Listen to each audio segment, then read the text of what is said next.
Bonsoir à tous. Dis donc, c'est un bonsoir très timide ça. Bonsoir à tous. Ah, c'est un peu mieux.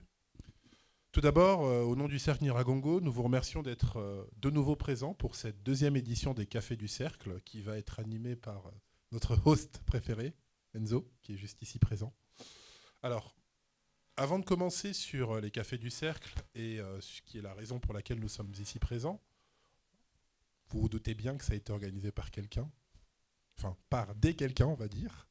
Et ces quelqu'un, ce sont des femmes et des hommes qui se sont pour la plupart rencontrés il y a un peu plus d'un an et demi, 2 ans maintenant, et qui se sont dit, pourquoi faire quelque chose de sympa, ensemble, dans un esprit de bienveillance, et avec pour objectif de valoriser et de s'impliquer de manière très concrète pour le développement et le rayonnement de la République démocratique du Congo, qui est notre pays d'origine pour certains, notre pays de cœur pour d'autres, notre pays d'intérêt pour encore d'autres.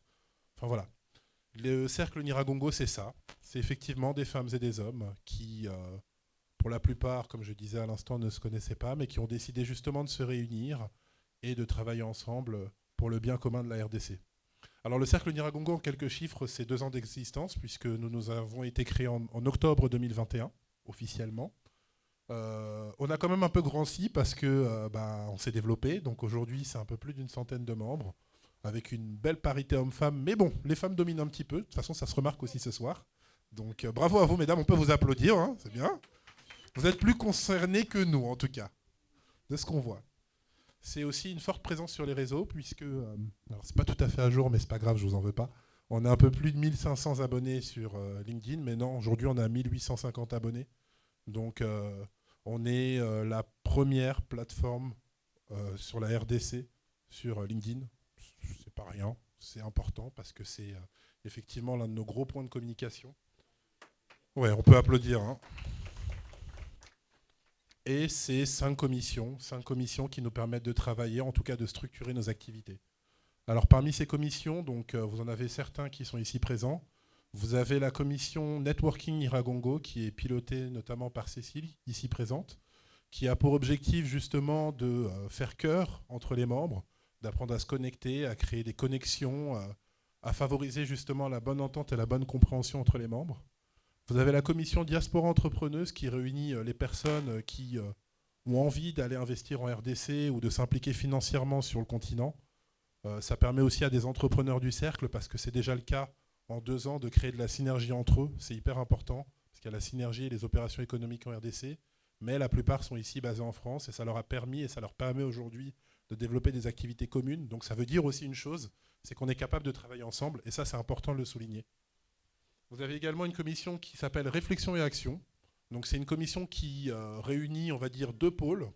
Un pôle de think tank qui a pour objectif justement de réfléchir à des idées innovantes et centrales autour de la République démocratique du Congo, et un do tank, donc savoir faire un petit peu de lobbying, être force de présence auprès des institutions et auprès de tout le corps composant ici en France, mais aussi en RDC. Vous avez une commission qui est la commission support, qui, en fait, comme son nom l'indique, supporte un petit peu toutes ces autres commissions, leur permettent d'atteindre leurs objectifs et leur donne une ligne directrice. Donc ça, c'est un vrai plaisir de les avoir parmi nous, et surtout, ça nous permet de nous dire et de vous dire aujourd'hui que si on arrive à faire ce type d'événement, c'est parce qu'il y a des femmes et des hommes justement derrière qui s'assurent à ce que on puisse vous réunir dans des endroits assez sympas, de vous trouver des invités de qualité. Et d'ailleurs, on en parlera de nos invités dans quelques instants. Et surtout, d'essayer de faire des choses de qualité, parce que faire des choses, c'est bien, mais c'est encore mieux de le faire dans un beau cadre et avec une belle réflexion au fond. Et puis, vous avez la dernière commission, qui est la commission que j'ai l'honneur de piloter, qui est la commission rayonnement du cercle. Et donc, qui a objectif très clair, c'est de nous faire connaître, c'est de vous montrer qu'il y a des gens qui font des choses, il y a des diasporas congolaises qui s'organisent, qui font des choses très concrètes, qui veulent s'impliquer, qui veulent vous montrer que votre place est parmi nous. Et je vois pas mal de visages que je n'ai pas eu l'occasion de voir encore, mais avec qui j'ai pu discuter, soit sur différents réseaux ou dans différents endroits. Et je suis fier, en tout cas, je vous remercie d'être présent. Et pour nous, c'est déjà un signe, parce que pour la plupart d'entre nous, ça a commencé comme ça, sur une discussion. Et puis ensuite, les gens sont venus. On va dire qu'ils s'y sont plus, et ils ne sont pas repartis. Donc c'est un petit peu la logique, et notre objectif, c'est que vous soyez contents d'être ici. Ensuite, on peut passer à la slide d'après. Alors, on va parler maintenant de ce qui nous réunit aujourd'hui, à savoir les Cafés du Cercle. Alors, pourquoi est-ce qu'on a décidé de faire cet événement des Cafés du Cercle ? Parce que, en fait, on s'est rendu compte que dans la diaspora, ou en tout cas dans la RDC, il y a de très belles personnes, il y a des gens qui font de superbes choses, et il y a aussi de super inventeurs, de super artistes, de super créateurs.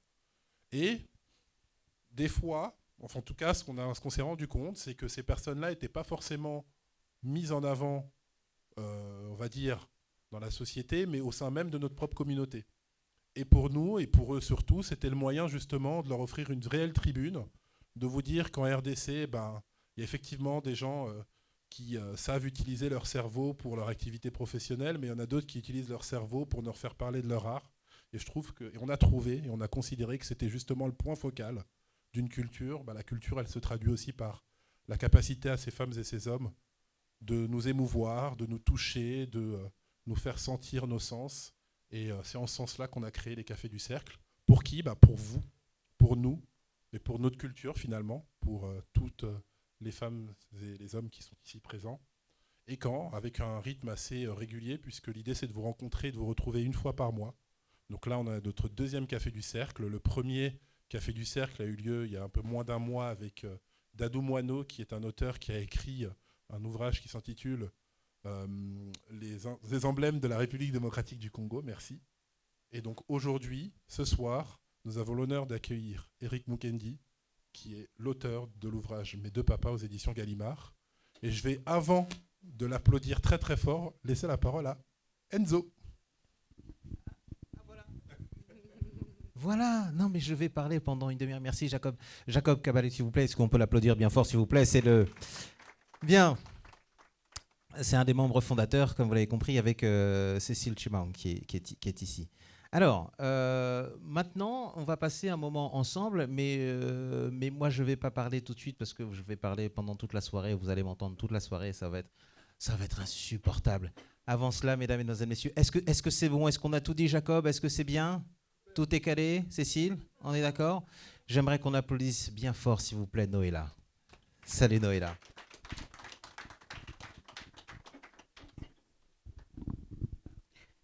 Bonsoir à tous, j'espère que tout le monde va bien. Est-ce qu'on peut encore applaudir, juste pour s'entendre, dire qu'on est là ? Encore un peu plus fort, encore un peu plus fort.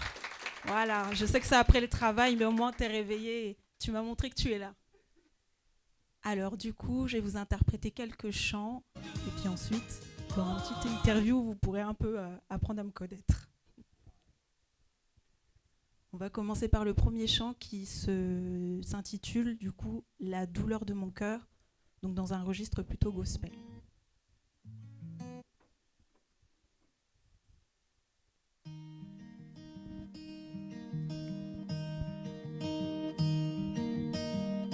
Je tente de m'évader, mais je me perds dans mes pensées.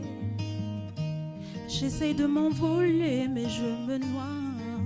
Je me noie dans le vide de ton regard. J'y vois ta souffrance, ton innocence, des sentiments qui ne te quittent plus. Oui, donne-moi ta main et laisse-moi t'aider à avancer. Et si ton fardeau pèse, je le laisse à celui qui sait. Le poids de tes épaules, je veux porter. Tes douleurs et tes mots, je veux apaiser. Je veux t'écouter. Oh, je veux t'écouter. Oh, je veux t'apaiser. Accorde-moi ta confiance. Mes prières et mes larmes s'élèvent pour toi. Elles s'élèvent pour toi. Je veux te donner mon espoir et ma foi. Telle est la couleur de mon cœur. T'aider à porter la douleur de ton cœur. Mon espoir et ma foi. La couleur de mon cœur. T'aider à porter ton cœur, la couleur de ton cœur. Laisse-moi t'aider à soulever cette douleur.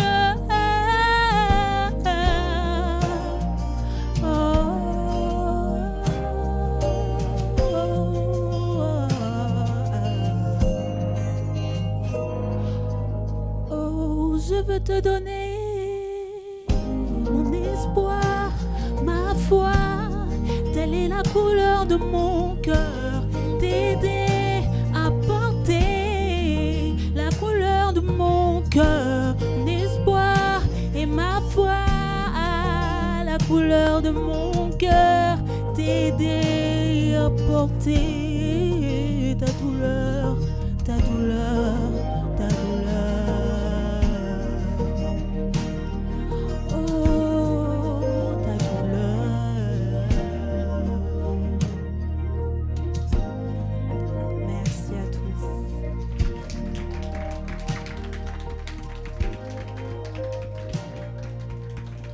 Ça va toujours? On commence bien? Ça va? Ok. On va passer au deuxième chant qui se nomme Seyo, donc qui est une partie en lingala et une partie en français.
Dès à présent, je te choisis dans mes douleurs et dans mes cris, afin de payer ce prix, je te le dis. Et même si je ne comprends pas, je te fais confiance, Seigneur, aide-moi. Je parle à ton cœur, à ton cœur. Je ne veux que toi. Est-ce que tu peux taper des mains? Je ne choisis que toi. Encore plus fort. Je me donne à toi. Je ne choisis que toi.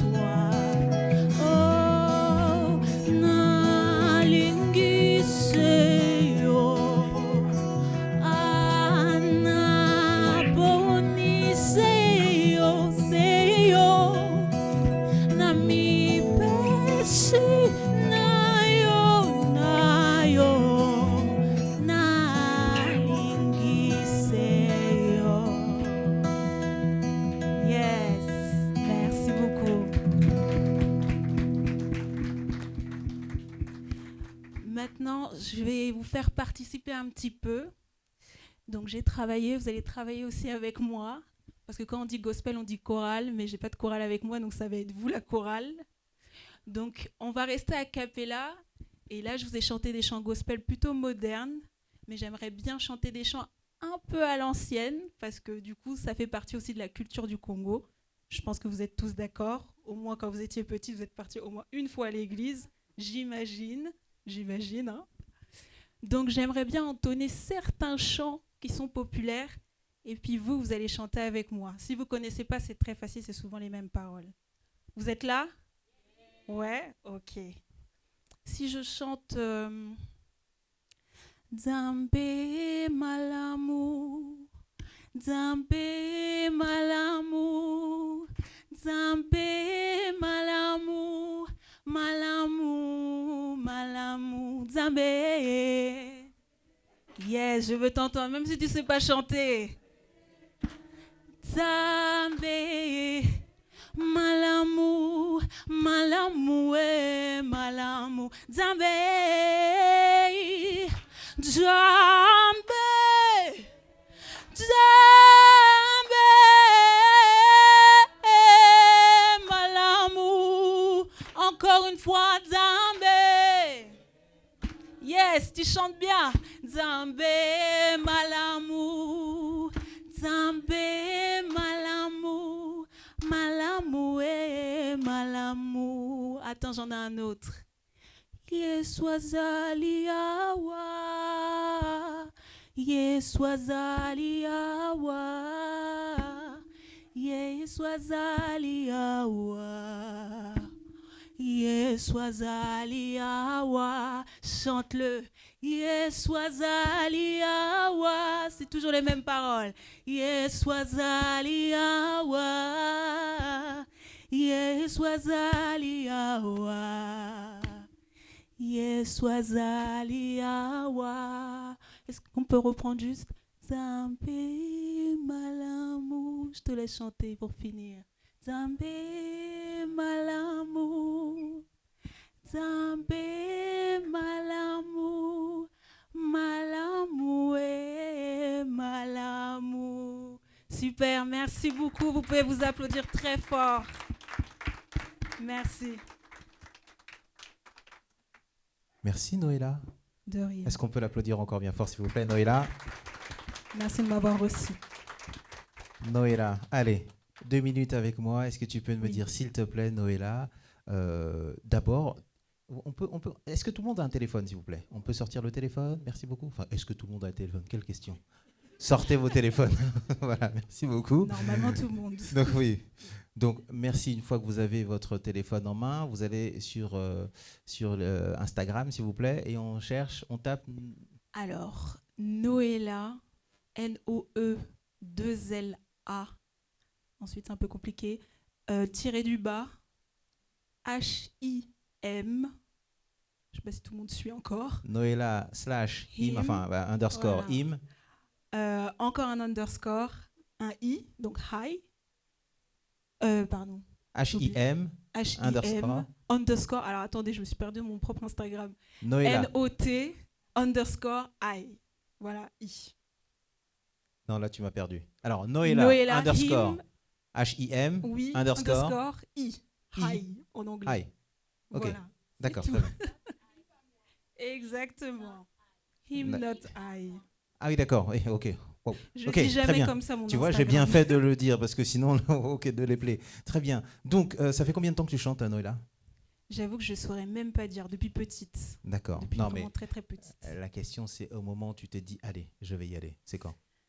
Je dirais que j'avais 19 ans quand j'ai intégré la chorale de mon église. Mais je comprends pas. T'as pas 19 ans là? Ah non, j'ai 25 ans. 25 ans. Non, mais je sais se quel voit âge pas, elle a. mais- On a discuté un peu, évidemment.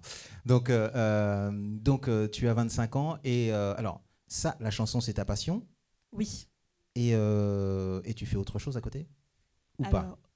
Alors, dans mon travail, de manière générale, moi je travaille en ressources humaines, donc rien à voir. Mais c'est vrai que le chant, c'est vraiment ma passion et en même temps, je fais du piano aussi. Donc, tu es une artiste. Voilà. Donc, une baguette magique comme ça, dans 5 ans, tu es où? Si on te donne la possibilité, là, tu es où? Je fais des tournées mondiales. Et ben voilà. Applaudissements, s'il vous plaît, pour Noéla. Merci encore. Merci Passez une beaucoup, bonne soirée. Noéla. Bien. Alors, j'avais... Pardon, je vais le garder en tête. Hein. Voilà, j'avais. Je vais l'avoir en tête pendant un petit moment. Ça va? Tout le monde va bien?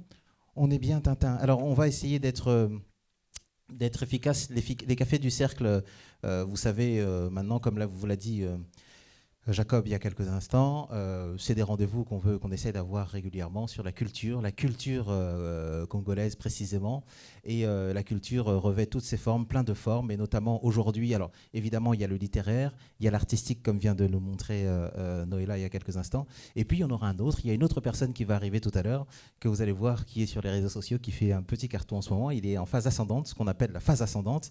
Et c'est pas peu de le dire. Il va arriver dans quelques instants. Mais pour l'heure, j'aimerais, chers amis, dans cette deuxième édition du Café culturel, aujourd'hui, plongeons-nous dans la complexité du monde à travers les yeux d'un adolescent de 14 ans nommé Boris.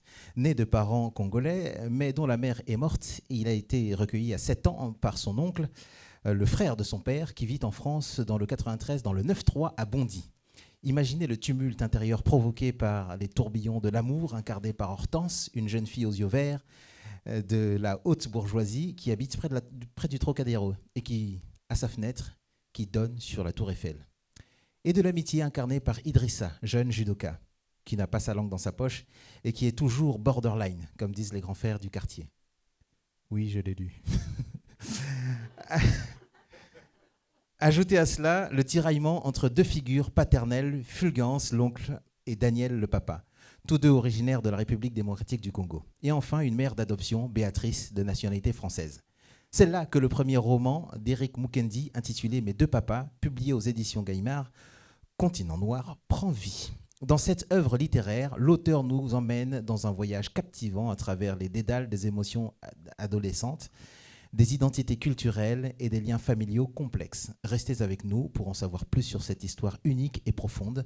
Mesdames, Mesdemoiselles, Messieurs, voici l'auteur de Mes deux papas, Monsieur Éric Mukendi. Bonjour Éric.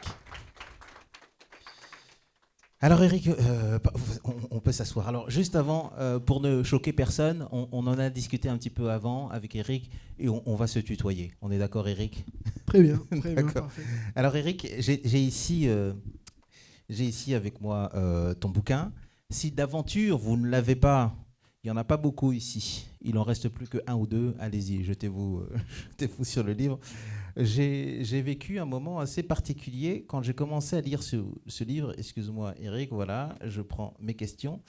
J'ai vécu un moment particulier parce que, dès le début du livre, je me suis dit, j'ai dit à ma femme, chérie, il faut absolument que tu lises ce livre.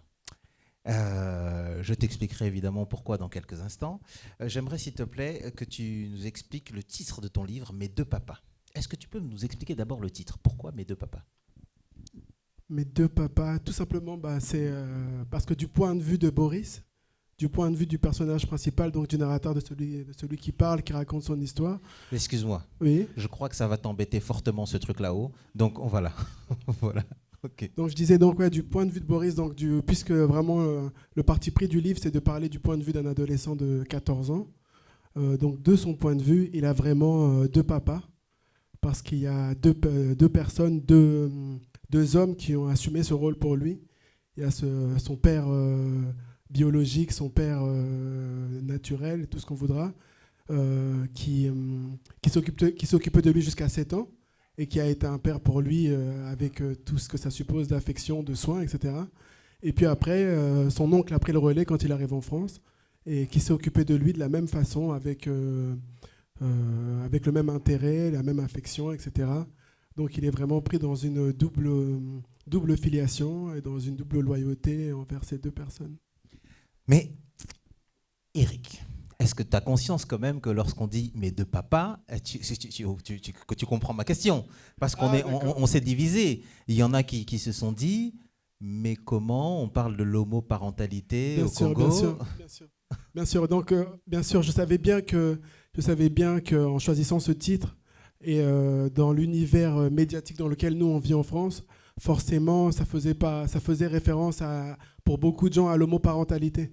Mais c'était aussi une manière pour moi de jouer avec ce titre, parce que c'est toujours un peu comme si les gens ils voient le titre et forcément ils se disent je suis plus malin que l'auteur, quoi. Donc je sais de quoi ça parle.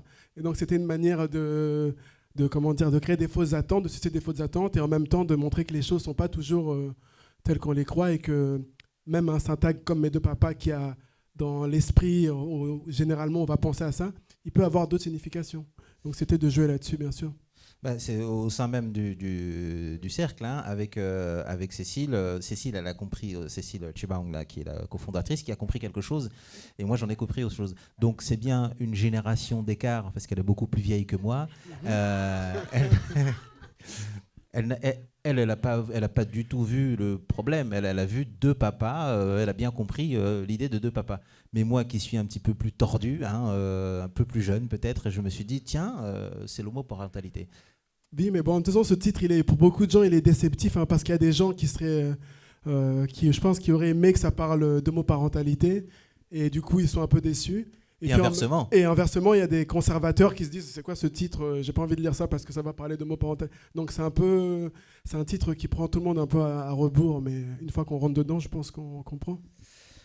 Pourquoi les thèmes que tu as explorés dans ce livre sont-ils importants pour toi? Est-ce que, alors, j'ai un peu décrit, j'ai fait un peu le résumé rapidement de cette œuvre, mais pourquoi est-ce que ces thèmes sont importants? Pourquoi est-ce que ces thèmes sont importants? Comment dire? Je sais pas, j'avais envie de raconter cette histoire. C'est une histoire qui m'est venue, comme au départ c'était une nouvelle, j'ai commencé une nouvelle, oui. Alors, je précise ma question, parce que c'est ton premier roman.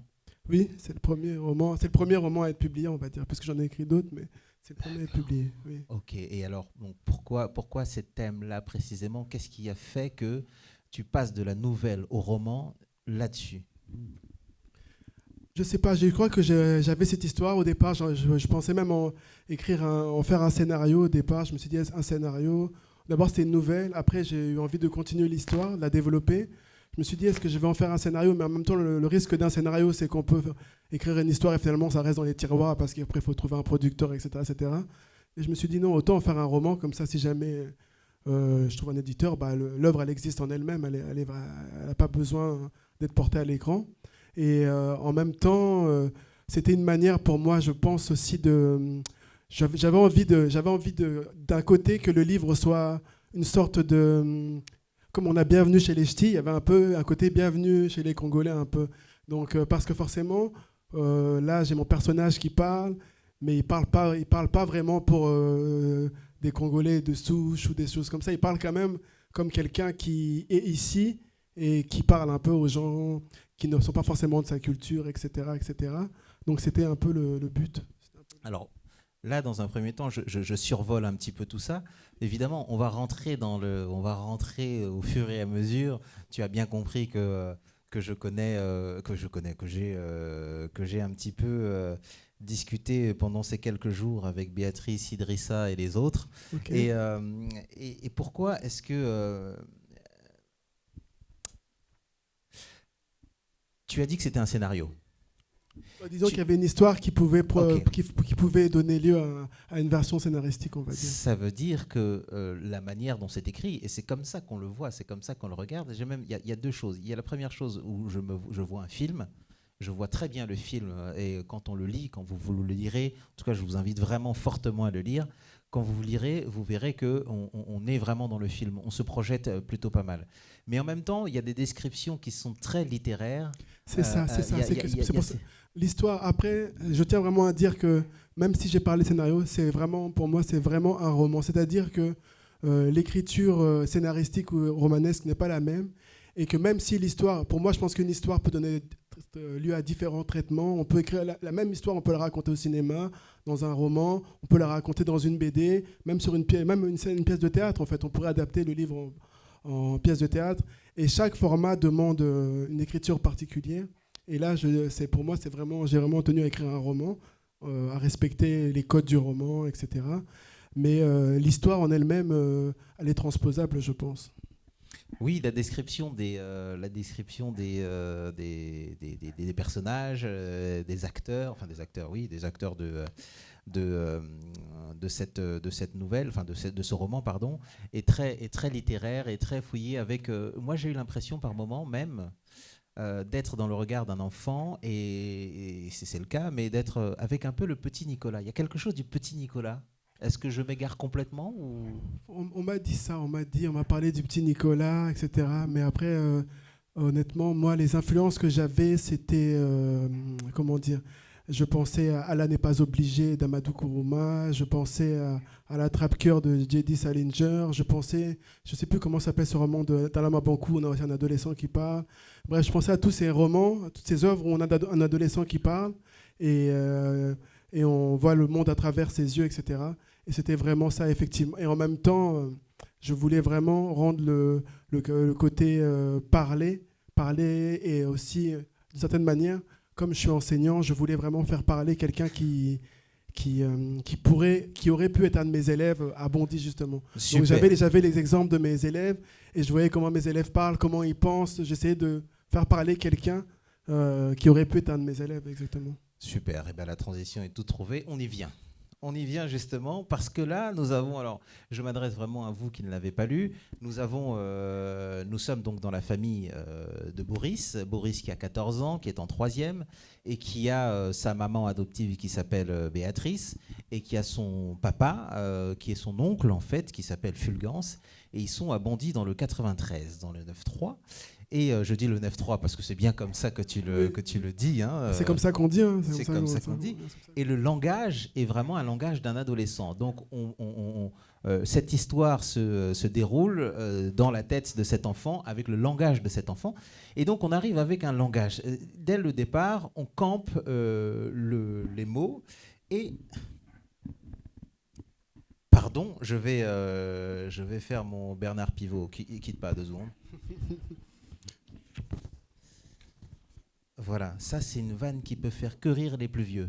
Non, Bernard Pivot, pour les jeunes, non, d'accord. Bon. Alors, à un moment donné, tu dis, enfin Boris dit, oui. Parce que... Moi je parle les 2 français, celui de Béatrice et celui de l'école. J'ai commencé à apprendre le français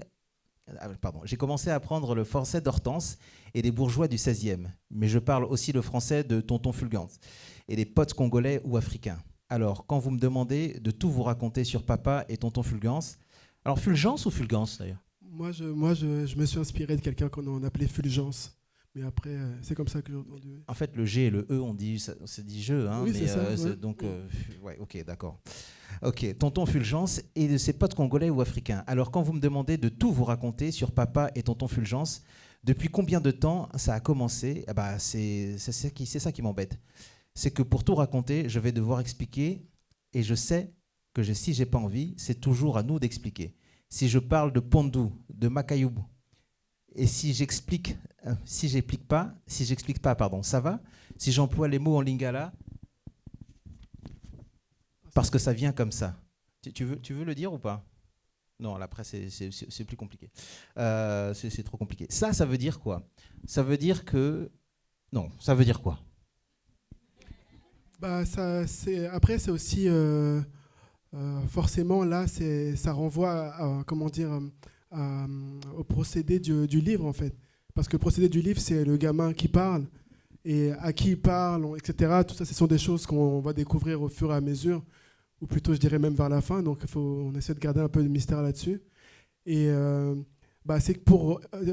comment dire? C'est l'idée que quand on est d'origine, on va dire d'origine étrangère, on a des choses de sa vie qui appartiennent à une culture étrangère, à une culture autre, et qui n'est pas la culture commune ou dominante, etc. Et c'est pas toujours facile de faire la part des choses entre ce qu'on peut transmettre, ce qu'on doit garder pour soi, et surtout, en même temps, dans son cas, ça va demander des explications. Et je crois que lui, il n'a pas envie d'expliquer parce que ça l'ennuie un peu, ça l'embête de devoir expliquer. Il y a quelque chose que tu as dit à propos du langage. On dit que le langage, la manière dont tu parles, c'est ce que tu es. C'est quelque chose comme ça que tu as dit dans une des interviews, non? Ça te dit langage. Oui, c'est vrai. Le langage te marque en fait. Le langage te distingue, on va dire, le langage. Mais ça, je crois que je ne suis pas le seul à le dire ou à le remarquer. Le langage te distingue selon comment tu parles. On sait qui tu es, ou bien on sait dans quelle case te mettre, on va dire. C'est plutôt ça. On sait dans quelle case on va te mettre selon la façon dont tu parles. Et il y a des manières de parler, bien sûr, qui sont plus valorisées que d'autres. Il y en a qui sont plus discriminés que d'autres, qui sont plus, je cherche le j'aimerais bien mot. t'aider, mais je ne vois cherche pas le où. mot. Comment dire? Si vous l'avez, moi je ne l'ai pas. Si vous avez le mot, je veux Le bien. mot, c'est-à-dire, on va te mettre une étiquette. Il y a des langages, des manières de parler avec lesquelles on te met une étiquette. Pardon? Stigmatisé. Stigmatisé, Voilà. exactement. Bien Donc, joué, il y en a qui suivent. voilà. Bravo Victorine. Donc, donc c'est dans ce sens-là, oui, c'est dans ce sens-là, il y a des manières de parler, mais en même temps, c'est dans les deux sens. Hein, c'est dans les deux sens. Si on est dans les beaux quartiers et qu'on parle à la manière du 9-3, bah, on est stigmatisé. Et si on est dans le 9-3 et qu'on veut parler un français châtié, on sera stigmatisé. Donc tout dépend toujours du milieu. Donc c'est pour ça que je crois que les enseignants disent toujours qu'il faut savoir s'adapter. C'est ça la clé. Est-ce que c'est toi le professeur Volkovic? C'est comme ça qu'on dit? Volkovic. Volkovic. Alors, je vous explique. Volkovic, c'est le professeur de français. De Boris, oui. Et il se passe, il y a un fait d'armes incroyable qui se passe dans le collège. Il y a Nabil qui part complètement en vrille, un copain de classe qui part complètement en vrille et qui provoque le prof. Je vous passe le détail. Le prof finit par le mettre dehors, mais de manière, c'était un peu violent, alors qu'en fait il ne voulait pas du tout. Hein, le prof ne veut pas du tout rentrer là-dedans, mais il se fait vraiment provoquer, pousser à bout. Et puis il finit par mettre Nabil dehors. Et puis il lâche quelque chose à la fin parce qu'il se fait provoquer. Et il lâche quelque chose d'assez violent. Est-ce qu'on le dit ou pas, ou on le laisse? Qu'est-ce que tu en penses? Parce que j'ai une question juste derrière. On peut le dire? Oui, on peut le dire. Oui, okay. On peut le dire. Donc en fait, il dit à un moment donné, il sort de, et donc le Nabil dit au professeur, il le traite d'un mot très très impoli, d'enfant de péripatéticienne. Hein, donc voilà quoi. Et donc le prof répond. Je crois que c'est dit, c'est toi, oui. C'est tout, enfin bref, un truc comme ça. Ouais. Et donc la classe est partie complètement en vrille. Et lui, le pauvre professeur, était un petit peu pas bien. Mais est-ce que toi, tu es professeur à Bondy? J'ai été professeur à Bondy, ça fait 2 ans que je suis maintenant dans l'académie de Rouen. Oui. D'accord. Oui. Est-ce que ça a été toi? Est-ce que ça a été un de tes collègues? Est-ce qu'il y a de l'autobiographie là-dedans? Alors là, je ne sais pas si je dois... Si on est entre nous, regarde, on est juste une cinquantaine, il n'y a pas gros. Je ne sais pas ce que je dois dire là. Donc cette scène-là, il y a des choses c'est très vrai. Parce que c'est tellement écrit, on a l'impression que c'est du vécu. Ouais, donc cette scène-là, c'est du reportage, on va dire. Ouais, on est bien d'accord. C'est du reportage. C'est du reportage, exactement. Mais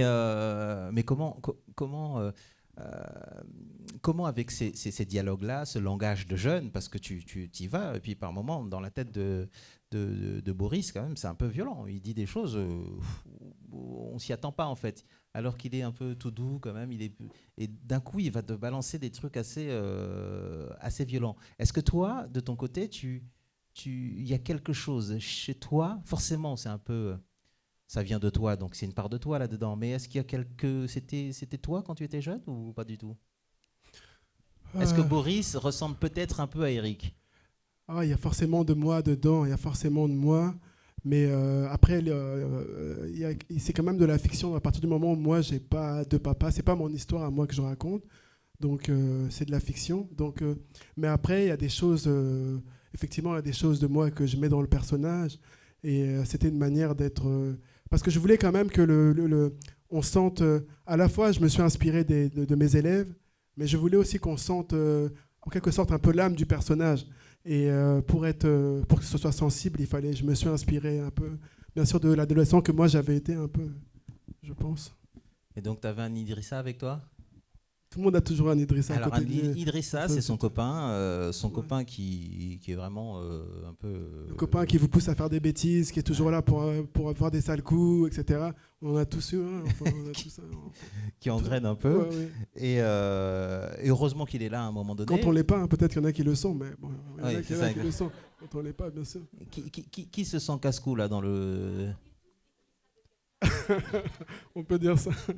Ok, donc ça, je pense qu'on peut le noter. Hein, on va le noter. On est tous l'Idrissa de quelqu'un. Est-ce que tu veux bien lire, parce que c'était absolument fabuleux la manière dont j'ai lu tout à l'heure, tu veux bien lire ici, à partir de là, jusqu'ici, s'il te plaît, parce que là, on est dans le choc des cultures. Et quand tu disais tout à l'heure, ça n'était pas toi, là, je pense que vous allez tous vous reconnaître. Tous ceux qui sont congolais vont se reconnaître là-dedans, je pense. Donc, c'est une discussion entre Béatrice, qui est la maman de nationalité française, et Fulgence, qui est son mari. Et il y a des copains qui viennent d'arriver, et donc on écoute, qui viennent d'arriver du Congo. Et donc, oui, donc ses copains sont un peu en retard, justement. Tonton Fulgence avait pris sa tête de quand il est embêté, sourcils relevés, les yeux grands ouverts, la bouche entrouverte. Ma chérie, ses amis viennent de l'autre bout de Paris. Même s'ils sont en retard, je dois les recevoir quand même. Mais tu leur avais bien dit pour l'apéro. Je ne leur ai pas dit pour l'apéro. Je leur ai dit à 19h. C'est pas un concept l'apéro pour eux. On commence l'apéro quand on veut. Oui, tout le monde sait que vous avez un problème avec le temps. Tu l'as déjà dit, ça. Elle s'est baissée pour me faire un bisou et s'est éclipsée vers leur chambre. Et avant de refermer la porte, elle a recommencé à embêter tonton Fulgence. D'ici 1 heure, tu leur dis qu'ils doivent partir. J'arriverai pas à dormir sinon. Alors, tu veux que je chasse mes amis. Mais tes amis n'ont pas de manière. On ne vient pas chez les gens à 22h un lundi soir. On annule et on prend un autre rendez-vous. Tu arrêtes, s'il te plaît, de faire ta blanche. Chez nous, quelqu'un qui se déplace pour venir te voir, c'est un hommage, un honneur qu'il te rend. Et aussi une preuve d'amour. Et puis cet ami, il vient du pays. Il est là pour 1 semaine. Il reste chez son cousin dont il dépend pour ses déplacements. Après avoir fait 8000 km, je vais le chasser parce qu'on est en semaine et que... Donc voilà, je pense qu'on l'a tous... enfin, on sait de quoi on parle, là. On est d'accord? Vraiment. Qui ne comprend pas du tout ce qui se passe? Tu peux lever la main, Mukanga.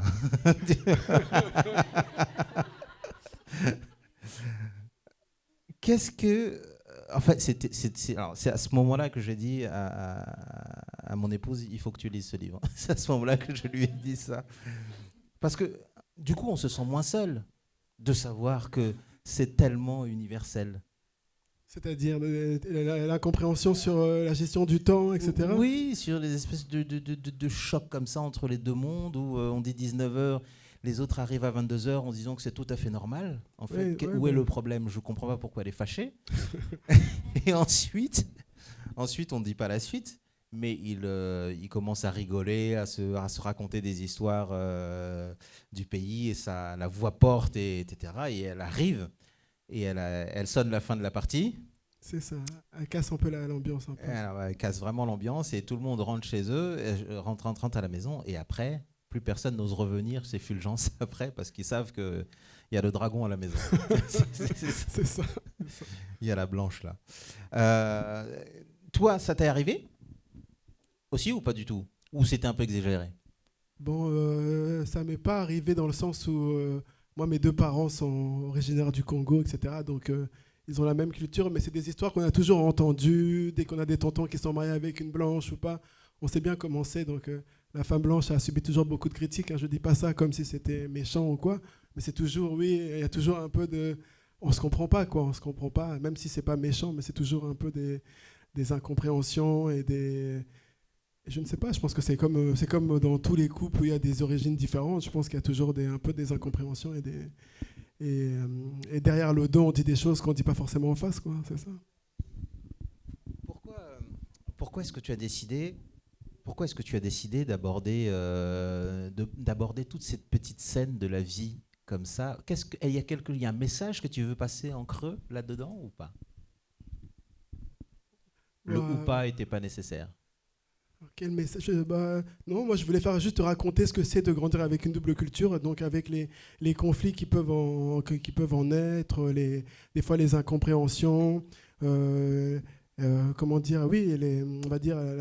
À la fois c'est une richesse, à la fois aussi c'est des questionnements, à la fois aussi on se sent un peu, comment dire, on ne sait pas non plus toujours sur quel pied danser, on ne sait pas toujours de quel côté pencher. Des fois on a l'impression qu'on doit faire un choix, des fois on nous demande de faire un choix, on n'a pas envie de faire de choix, mais les gens en face ils veulent que tu fasses un choix. Des fois tu as l'impression que tu te renies, tu ne veux pas te renier. Mais bon, donc ça pose beaucoup de questions. Donc c'est pas, quand on est adolescent, c'est pas toujours facile. Après, des fois aussi, on est dans une forme de revendication, un peu excessive aussi, parce que des fois, ici, on se sent pas, comment dire, on se sent pas entièrement accepté ou reconnu, ou on a l'impression que des fois, on nous demande aussi d'oublier, on n'a pas forcément envie Donc c'est tout ça que j'avais envie de raconter, parce que c'est quelque chose que moi j'ai vécu. C'est des questions par lesquelles je suis passé, on va dire. Parlons des diplômes. Toi, tu vas au Congo, on t'appelle le professeur. Monsieur le professeur. Monsieur le professeur. Ou papa professeur. Papa professeur. Ouais. Alors, est-ce que tu veux bien nous lire ça? Alors, tonton Fulgence et Daniel, donc Daniel le père de Boris, et tonton Fulgence, Fulgence, lui, n'a pas fait d'études. C'est ça. Et Daniel... C'est un peu un gars de la rue, comme on dirait, un peu. C'est un débrouillard, quoi. Ouais. Et son frère, son grand frère, donc, lui, a fait des études. Mm-hmm. Et donc, il est professeur et il est philosophe. C'est ça. Des deux frères, papa était l'intellectuel, celui qui était allé à l'université. Et chez les Congolais, les diplômes sont bien plus que des diplômes. Ce sont surtout des titres qui te donnent d'emblée le droit de mépriser quiconque n'en a pas. Il n'y a pas de monsieur et madame au Congo, rien que des citoyens et des citoyennes, mais tous les grands sont des papas et des mamans, ou des yayas en puissance. On ne dira jamais monsieur Lumbayi, ce sera papa Lumbayi. Si papa Lumbayi est ingénieur, ce sera monsieur l'ingénieur. Partout où ce monsieur ira, il sera monsieur l'ingénieur, et tout ce qu'il fera sera considéré comme fait avec une parfaite ingénierie. Pareil s'il est architecte ou avocat, monsieur l'avocat, monsieur l'architecte. Au Congo, on appelait papa monsieur le directeur ou monsieur le professeur. Les enfants du quartier l'appelaient papa directeur. Et si papa est diplômé en philosophie de l'université de Luluabourg, tonton Fulgence, lui, n'a pas fait d'études. Et quand ils avaient mon âge, il était considéré comme le débrouillard un peu voyou de la famille. Je crois que c'est des trucs qu'ils n'ont pas réglés. Bah ça, je pense qu'on peut l'applaudir, parce que ce truc-là, il parle tellement. Forcément, il y a du vécu. Tu peux pas écrire un truc pareil s'il n'y a pas du vécu. Bah, je suis allé au Congo, hein, je sais, je suis congolais, je connais. Bah oui. Est-ce que là, comme ça, là, j'aimerais vous poser la question à vous, maintenant que vous avez un petit peu entendu. Est-ce qu'il y a des questions par rapport à ce que vous venez d'entendre ou pas? Et il faut que j'arrête avec le ou pas. Dès que je dis ou pas, vous me dites ou pas, d'accord? Est-ce qu'il y a des questions comme ça que vous avez envie de poser? D'accord, merci d'être avec moi. Ça fait toujours plaisir. Victorine.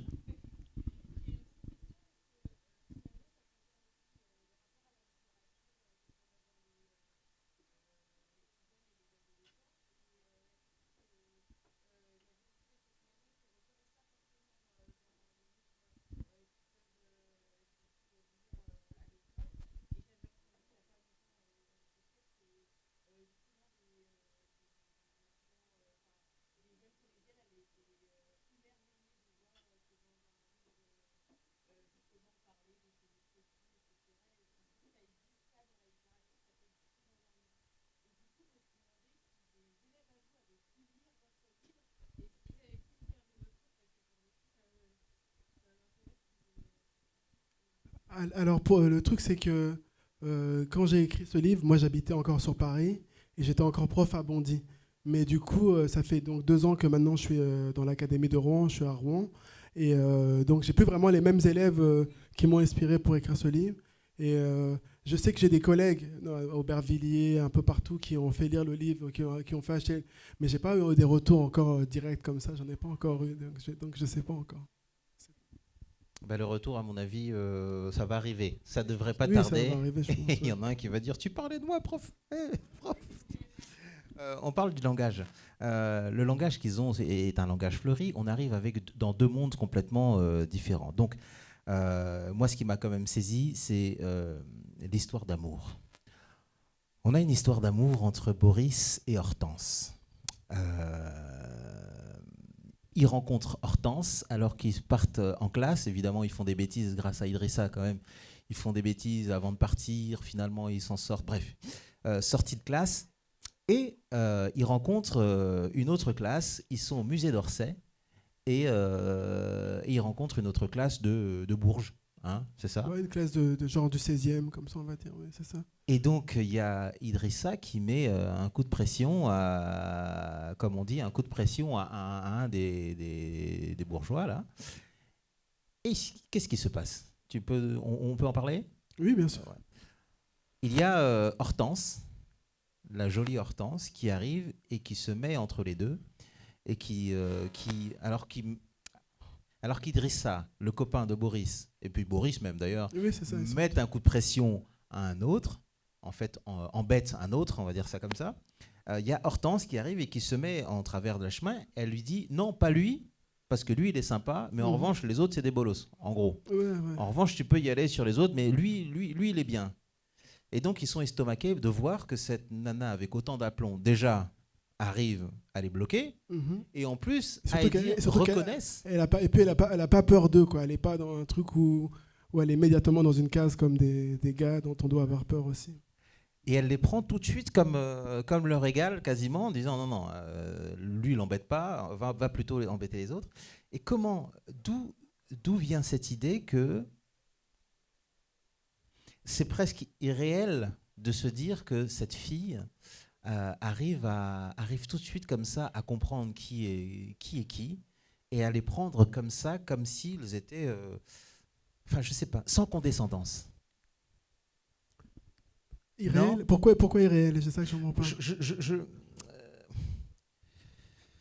Je sais pas. Je dirais que si je peux me permettre, Antoine est là et il s'intéresse à la culture congolaise, donc ça pourrait paraître irréel aussi. Mais donc on peut considérer qu'Hortense c'est une forme d'Antoine. Je vais te dire un secret. Oui.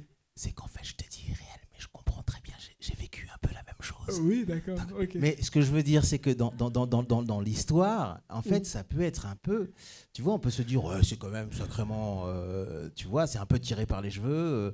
Et parce que derrière, ils se retrouvent après, ils prennent leur Instagram, et puis après, ils discutent, et puis commence une histoire avec Hortense et Boris. Bon, après, de toute façon, déjà, on peut dire qu'il y a toujours eu des histoires de Roméo et Juliette ou des gens de monde opposé qui se rencontrent et qui arrivent à se comprendre. Donc ça il n'y en a pas dans toute la littérature. Mais ce qui m'intéressait, moi, dans tout ça, c'était surtout comment dire, parce que comment on voit comment les enfants grandissent, comment les enfants grandissent, on va dire quelqu'un de Bondy, par exemple, et quelqu'un qui habite vers Maison de la Radio, dans le cœur de Paris. Normalement, c'est des trajectoires qui ne doivent jamais se rencontrer. Normalement, ils vivent dans le même monde, mais ils ne se rencontrent jamais. Donc, c'est comme des planètes qui sont séparées par des millions de kilomètres, je ne sais pas. Et donc, l'idée pour moi, c'était de montrer que, étrangement, un des rares endroits où des gens de milieux aussi opposés, etc., peuvent se rencontrer, c'est dans les musées, dans les sorties scolaires, quoi. Et donc, c'était la sortie scolaire comme un des derniers bastions possibles de la mixité et de la rencontre des sociétés ou des gens, quoi. C'était ça l'idée. Donc, il faut que tout le monde aille au musée. C'est jamais mauvais, je pense. C'est jamais mauvais d'y aller. Vas-y, fais-moi plaisir, Marie, tu peux applaudir. T'étais parti sur l'applaudissement. C'est jamais mauvais.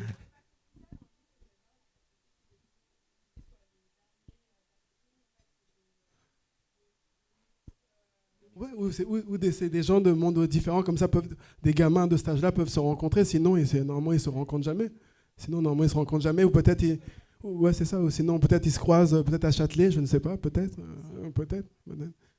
Ah, si. Pour dire, ouais, c'est ça.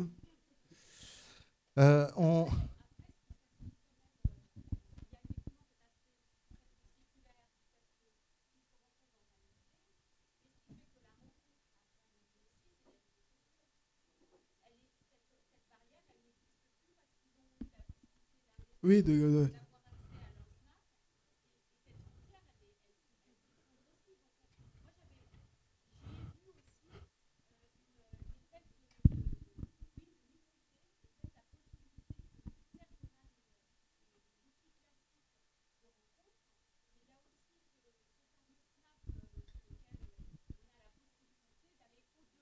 C'est vrai. C'est parce que j'aurais dit qu'à l'époque, il y avait le téléphone, on aurait dit passe-moi ton numéro, un truc comme ça. Mais effectivement, là, avec les snaps ou avec les réels et tout ça, on a accès directement à la vie ou bien, à ce que les gens veulent bien montrer oui, c'est ça.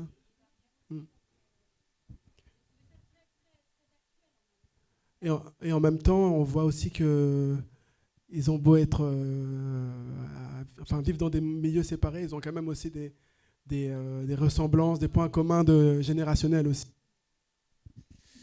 Sauf qu'elle prend une photo, elle se prend une photo avec, de sa chambre avec la tour Eiffel derrière. Et là, il se dit waouh, donc tu habites à côté de la tour Eiffel. Ah.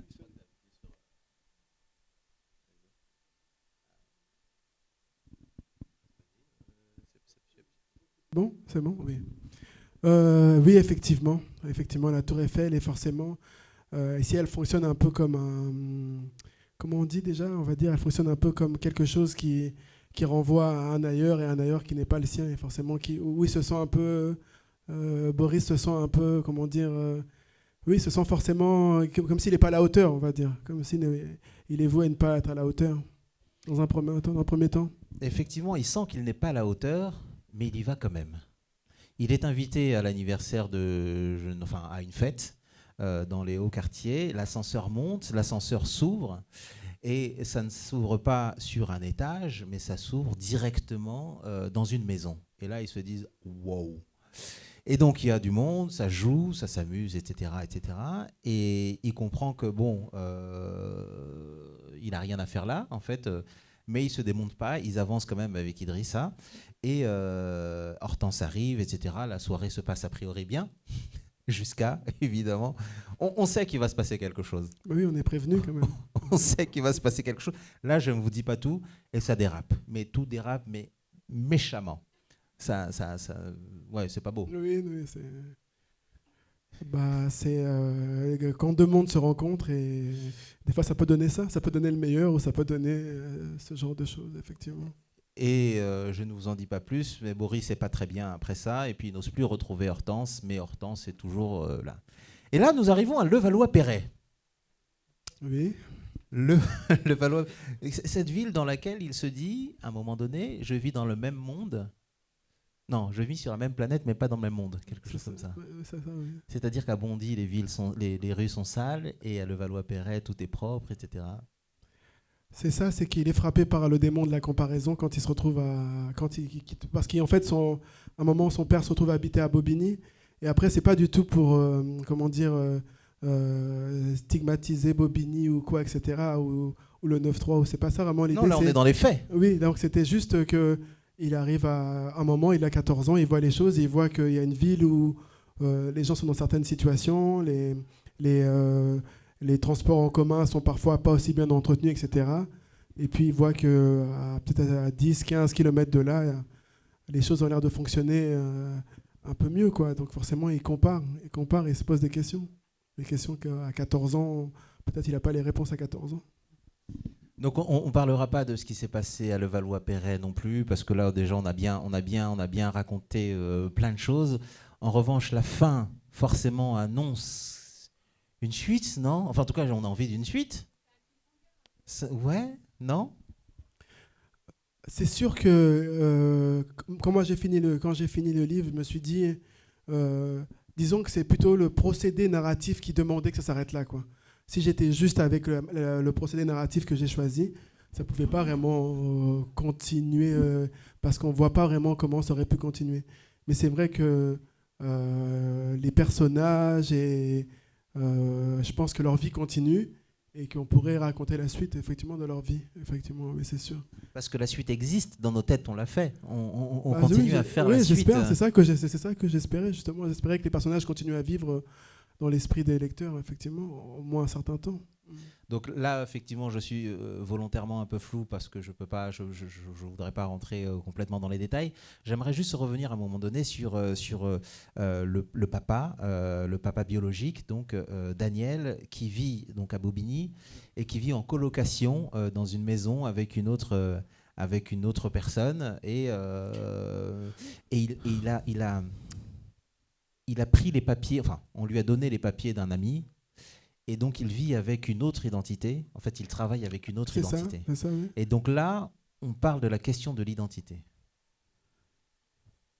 De ce point de vue-là, comment dire, l'identité. Je ne sais pas si son identité, elle est vraiment remise en cause par le fait qu'il travaille avec les papiers de quelqu'un d'autre. Ça, c'était pour moi une manière de coller à une réalité que beaucoup de gens qui sont issus de l'immigration, ce genre de choses... connaissent. Des fois, une personne qui n'a pas de papier, elle va travailler avec les papiers de quelqu'un d'autre. Ça, c'est un peu l'esprit de débrouillardise, j'aurais dit. Parce que tous les Noirs se ressemblent. Et des fois, des fois, ça les arrange. C'est ça. C'est ce qui. Des fois, ça les arrange. Ouais. Je-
Du Congolais. Bon, après, pour tous ceux qui sont d'origine congolaise et tout ça, ils connaissent, je pense, quand les Congolais sont arrivés dans les 70, 80, toutes les magouilles qu'il y a, toutes les magouilles qu'ils ont pu faire, tout le monde connaît ça, je pense, tout le monde en a entendu parler. Après, il y a plusieurs choses. Il y a plusieurs choses. C'est vrai qu'après, on pourrait dire, oui, c'est une manière de montrer la communauté qui n'est pas reluisante, etc. Après ça, moi, je pense que en tant qu'écrivain, en tant que créateur, etc., on n'est pas là pour... on n'est pas en mode... enfin, en tout cas, moi, j'étais pas là pour faire le VRP et montrer que des belles choses. Et montrer que des belles choses. Et en même temps, je vois même pas pour moi, je vois même pas pourquoi on devrait montrer que des belles choses, en fait. Parce que les choses sont plus compliquées. Les choses sont compliquées. Les gens...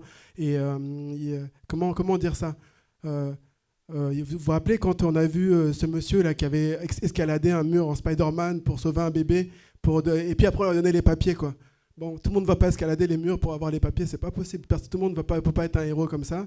Et en même temps, de mon point de vue, je me dis, moi j'ai eu la chance d'avoir mon père qui est venu, qui a fait les démarches, etc. Donc j'ai tout venu ici de manière, on va dire, légale, etc. Donc je ne pourrais jamais être celui qui va juger les gens qui ont moins de chance que moi pour venir là. Peut-être c'est un peu une pensée de gauchiste ou de wokiste ou j'en sais rien. Mais pour moi, je me sens pas vraiment là pour les juger, etc. Et donc la manipulation, oui, parce que je voulais montrer comment c'est. Des fois, c'est compliqué. Des fois, c'est compliqué. Il y a plein de gens ici qui sont ici. Il y a des gens qui sont ici, ils ont des noms de quelqu'un d'autre, ils ont leurs enfants qui ont les noms de quelqu'un d'autre. Mais tout ça pour rester en France. Hein. Donc ça existe. Hein. Donc des fois, je me dis, waouh, ça doit pas être facile. Moi, je sais que j'ai mon vrai nom. Et si j'avais pas mon vrai nom, j'avais le nom de quelqu'un que je sais pas comment je le vivrais. Je trouvais que ce serait dur. Enfin, j'aimerais pas, quoi. Mais je sais pas, je peux pas les blâmer non plus. Hein. Je ne sais pas. D'ailleurs, le papa a du mal à répondre quand on l'appelle, il tourne pas la tête. Bah oui. C'est parce que c'est pas lui. Après, on l'appelle le rêveur. C'est ça c'est parce qu'il faut un peu détendre l'atmosphère et il faut garder quand même les choses dans un cadre léger quand même. C'est ça. Il nous reste 5 minutes. 5 minutes. Oui, pardon. Est-ce que tu veux un verre? Un verre d'eau? Non, ça va. Oui.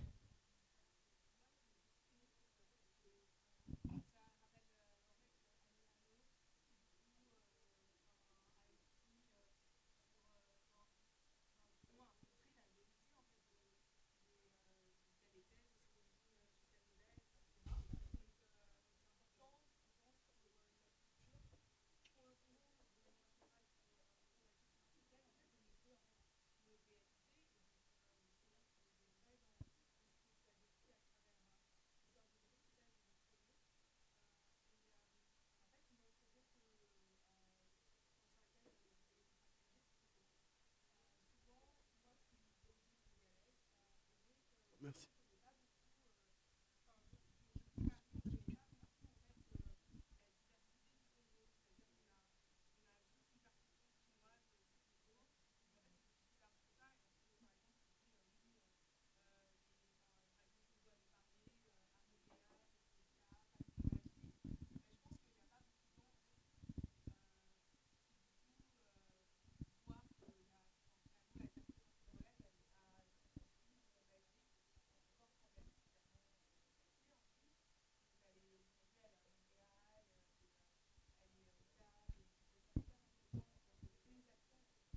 Bah, c'est juste la réalité même de moi de ma famille. J'ai des cousins au Chili, au Canada, etc.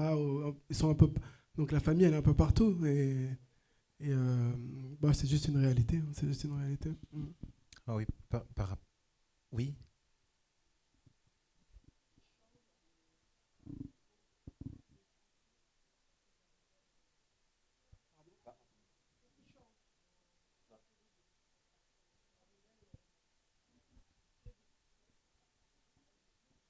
Bah, disons que bah, là, dans le roman, c'est que je voulais raconter une histoire quand même. Je voulais raconter une histoire. Je veux dire une histoire avec du développement et une progression, on va dire, une progression. Alors qu'une nouvelle, généralement, de mon point de vue, quand j'écris une nouvelle, des fois, c'est des instantanés et dont on ne va pas tirer toutes les conséquences. Dans un roman, on a une situation, on essaie quand même de tirer toutes les conséquences, le maximum de fils possible. Ce sera ça la différence, je pense.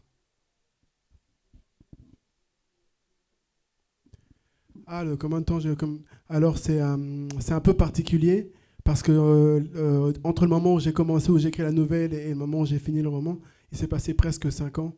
Pas parce que j'ai mis 5 ans à l'écrire, mais parce que j'ai fait d'autres choses, etc. Et à un moment, j'ai arrêté.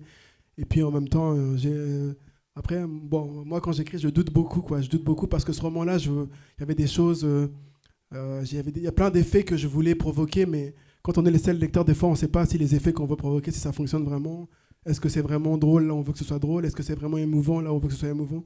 Donc ça fait, des fois, on doute un petit peu. Et donc ça faisait que des moments, je m'arrêtais un peu parce que je me demandais si l'histoire fonctionnait tout simplement, quoi. Donc c'est ça. Yeah.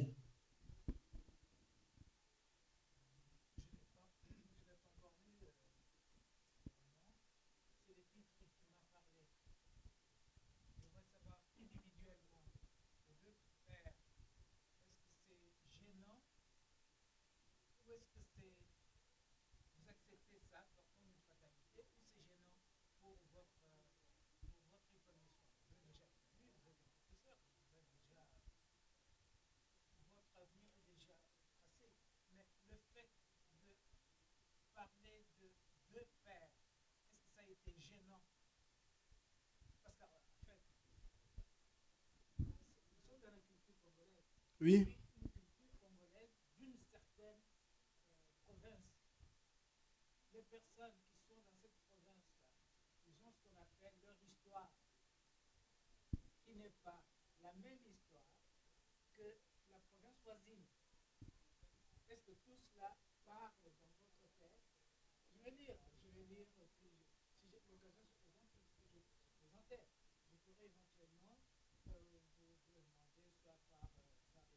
Oui.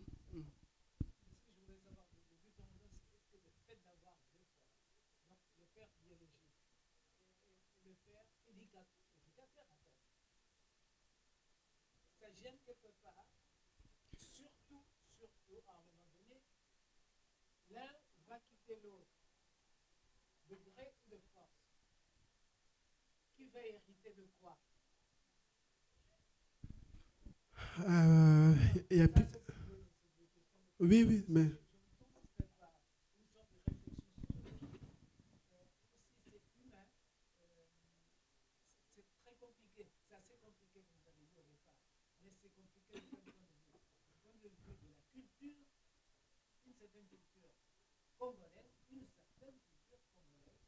Oui, j'entends bien, j'entends bien.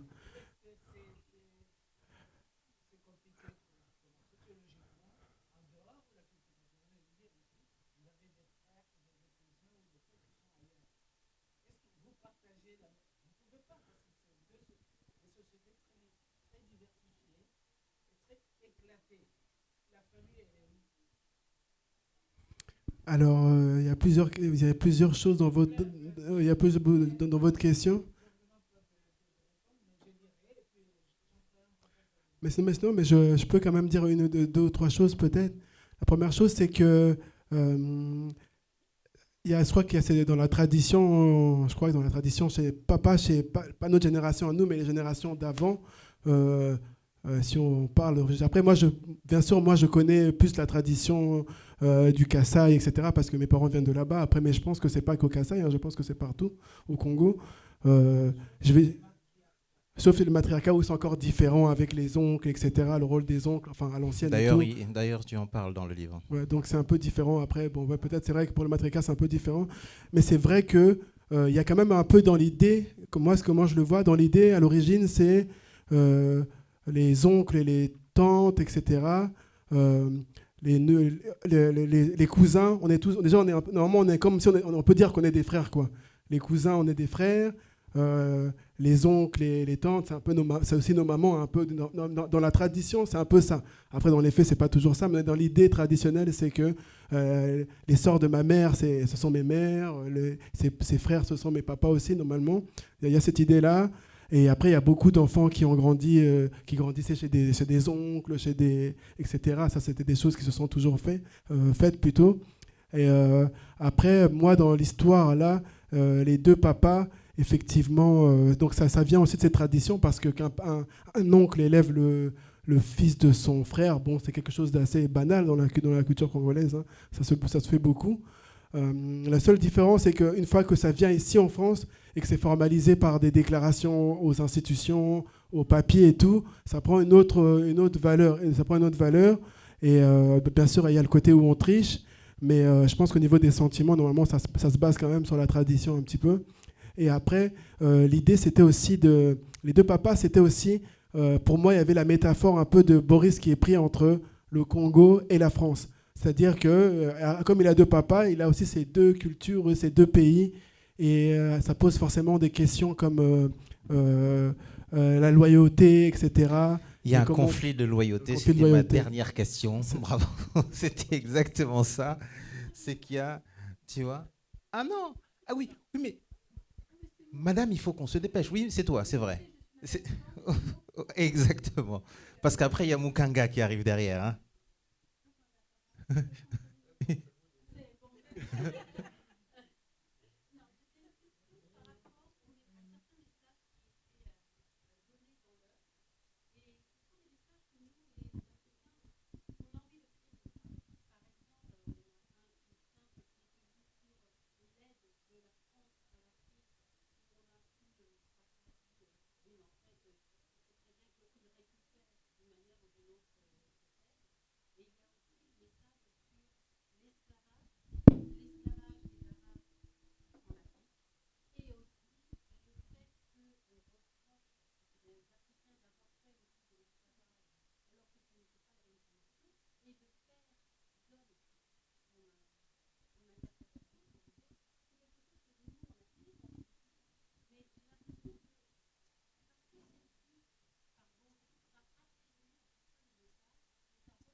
Donc tu trouves que c'était moins puissant le fait que ce soit dit par Boris ?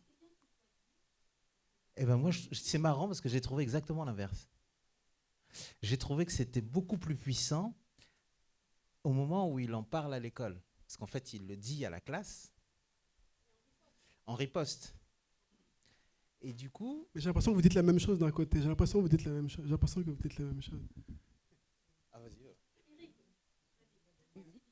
Non, j'ai l'impression que vous dites la même chose. Parce que l'idée, c'était... le problème, de ce genre de débat, etc., c'est qu'on va dire après, oui, revendicatif, etc. Et moi, je ne voulais pas tomber là-dedans. Mais en même temps, comme tu l'as dit, on a tous grandi avec... moi, je sais, des fois, on a l'impression qu'à l'époque de nos parents, en fait, c'est comme si l'histoire, elle aurait passé par-dessus la tête, en fait. Et l'histoire, ils ne comprenaient pas vraiment... Même si après, nous, aujourd'hui, je ne suis pas sûr qu'on comprenne forcément mieux parce que les manières de brûler les choses sont autres, hein, et plus complexes encore. Mais on avait ce côté où ils avaient à la maison, ils se plaignent, ils vont dire des choses et puis après, ils sortent dans la rue et puis ils subissent un peu, quoi. Et donc, j'avais envie à la fois de faire passer, de dire ces choses que les parents, eux, ne pouvaient pas dire. Genre, ils n'auraient jamais osé le dire comme ça devant tout le monde. Et c'était une manière de le dire, justement, de dire ce qu'on ne pouvait pas dire, de le dire, mais en le faisant passer par pas mal de filtres qui font que ça devient ça devient moins violent et qu'on puisse d'une certaine manière l'accepter sans que personne se sente, comment dire, je sais pas, sans que personne ne soit mis mal à l'aise ou quoi, et qu'on puisse le comprendre comme un cri légitime ou quelque chose comme ça. C'est malin, c'est malin. C'est malin.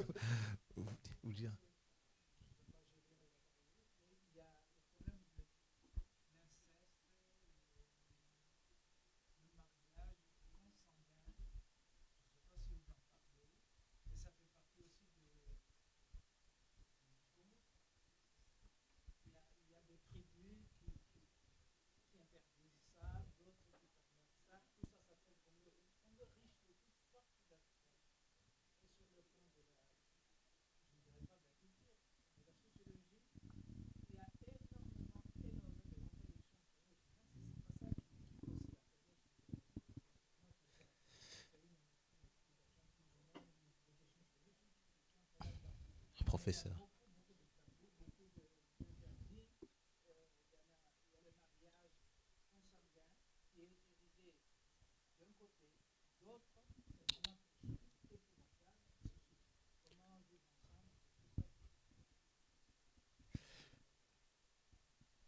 Je termine en disant, il est grand temps, Mukanga va arriver dans quelques instants, il y a un conflit de loyauté, j'ai presque eu l'impression que on était dans un dilemme cornélien.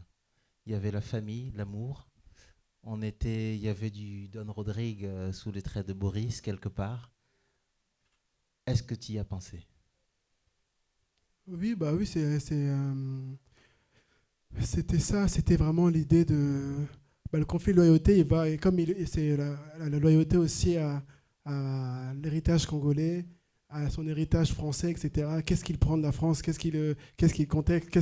Parce qu'il y a des choses qu'on peut contester dans l'héritage congolais aussi. Il y a des choses, de toute façon, on n'a pas le choix. À partir du moment où on grandit ici, je sais pas, il y a beaucoup de gens, peut-être que quand on va au Congo, des fois on est... Enfin, moi, pour ma part, des fois, on est en France, et des fois, on regarde les choses. Il y a des choses qu'on voit comme un Congolais, et puis des fois, on va au Congo, il y a des choses qu'on voit comme un Français. Donc, c'est ça la double culture pour moi. C'est des fois, on a des fois l'impression d'être toujours en décalé, quoi. En décalé. Donc, c'est ça qu'il faut apprendre à gérer. Je pense que c'est ce que Boris apprend à faire. Et en même temps, les deux pères, justement, symbolisent ça, parce qu'il y en a un qui vient d'Afrique, qui est encore imprégné de la culture du pays, donc qui est très strict. Et tonton Fulgence, lui, qui vit en France depuis un moment et qui s'est déjà adapté, donc il voit les choses autrement. Donc à travers les parents, on voit un peu aussi ce conflit de loyauté, on va dire, entre la France et le Congo, et en même temps aussi ce conflit de loyauté entre quel père doit primer sur l'autre, est-ce que je dois en faire primer l'un sur l'autre, et si je fais primer l'un sur l'autre, est-ce que je renie pas l'un, je suis pas en train de renier l'autre, etc. Et si je renie l'autre, est-ce que je suis quelqu'un de bien, de juste, etc. Tout ça. En tout cas, très compliqué. Merci beaucoup. Merci beaucoup. Alors, dernière question, c'est mon ultime bafouille. Est-ce que tu penses qu'il y a une identité commune à tous les Congolais? Parce que le dernier café du cercle, c'était trouver une identité commune à tous les Congolais avec les emblèmes de la République démocratique du Congo. Toi, aujourd'hui, est-ce que tu penses qu'il y a quelque chose qui peut définir le Congolais RDC? Oui, je pense que déjà les Congolais, de manière générale, ils sont quand même fiers d'être Congolais, je pense, de manière générale. Ils ont quand même un attachement à la culture. Et ils ont quand même cet attachement. Oui, je pense qu'on est tous au moins attachés à ce pays.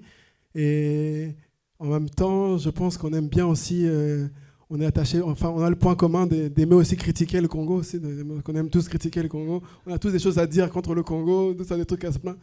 Mais en même temps, oui, après, oui, je pense qu'on est tous attachés. Je pense que c'est l'attachement, et pourtant cet attachement, il est assez étrange quand tu te rends compte que, d'une certaine manière, c'est un pays qui est créé de toutes pièces, en fait. C'est un pays qui est créé de toutes pièces à la fin du 19e siècle, parce que quand ils ont fait leurs frontières, et normalement, c'est pas une nation en tant que telle. C'est devenu une nation parce qu'on a traversé des épreuves ensemble. Et je pense que traverser des épreuves, ça soude, ça lie. Et en même temps, la culture. Je pense que c'est la culture qui fait dont on est fier. Et oui, je pense que ça, il y a une fierté de l'être et en même temps, on aime bien critiquer aussi, quoi. On aime bien critiquer. C'est ça qui nous lie tous. Merci Eric Mukendi. J'aimerais qu'on l'applaudisse bien fort, s'il vous plaît. Merci beaucoup. J'espère qu'on vous a donné envie de lire Mes deux papas, parce que franchement, moi j'ai passé un chouette moment avec ça et avec. Ah, mais c'est fini?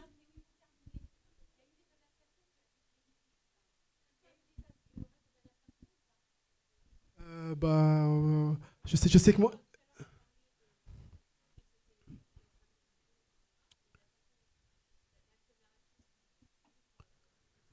Tout ce que je peux dire, c'est que je sais que mon éditeur a fait pense que ça peut l'être. Donc, je sais qu'il y a des démarches. Je sais qu'ils ont contacté des réalisateurs, etc. Pour l'instant, ça n'a pas porté de fruits. Mais bon, le livre est sorti en mars. On verra bien. On croise les doigts. On espère. Pourquoi pas.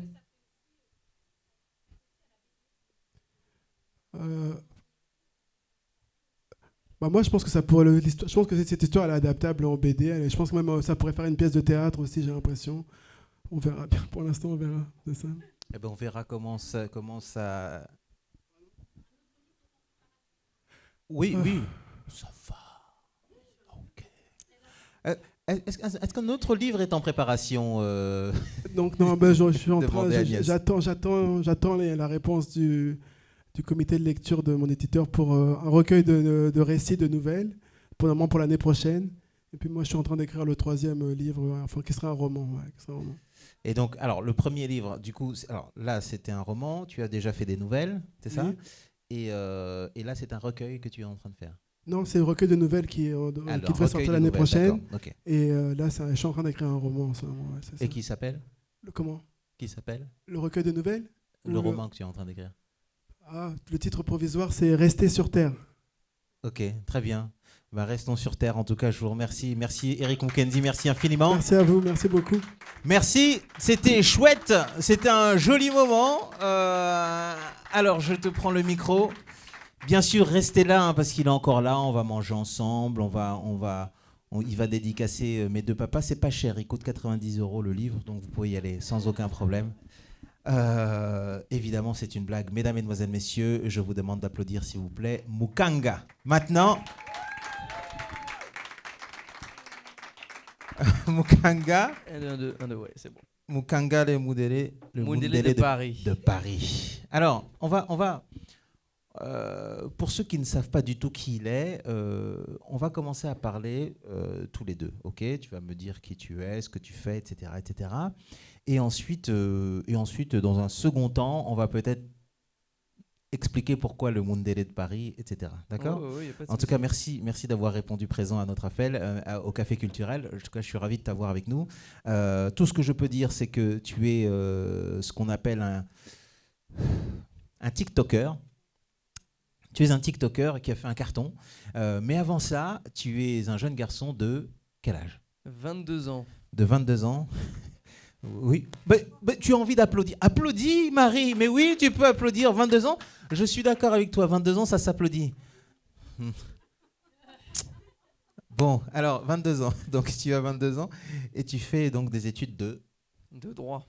De droit. Alors, monsieur est fiscaliste, c'est ça ? Futur. Futur fiscaliste. Ça dépend. C'est le plus drôle des gars. Effectivement, donc études de droit, tu es à quelle université ? Alors moi je suis en master 1 droit des affaires à Paris-Saclay, donc c'est 50 ans en Yvelines. Ok, donc voilà, tu as commencé à faire des imitations de Bart Simpson. Tiens, quelle est ta première imitation ? Ma première imitation, ça a été mes grands-parents. Comme beaucoup. Et après, en termes de connu, ça a été l'accent du Sud. Après, l'accent québécois.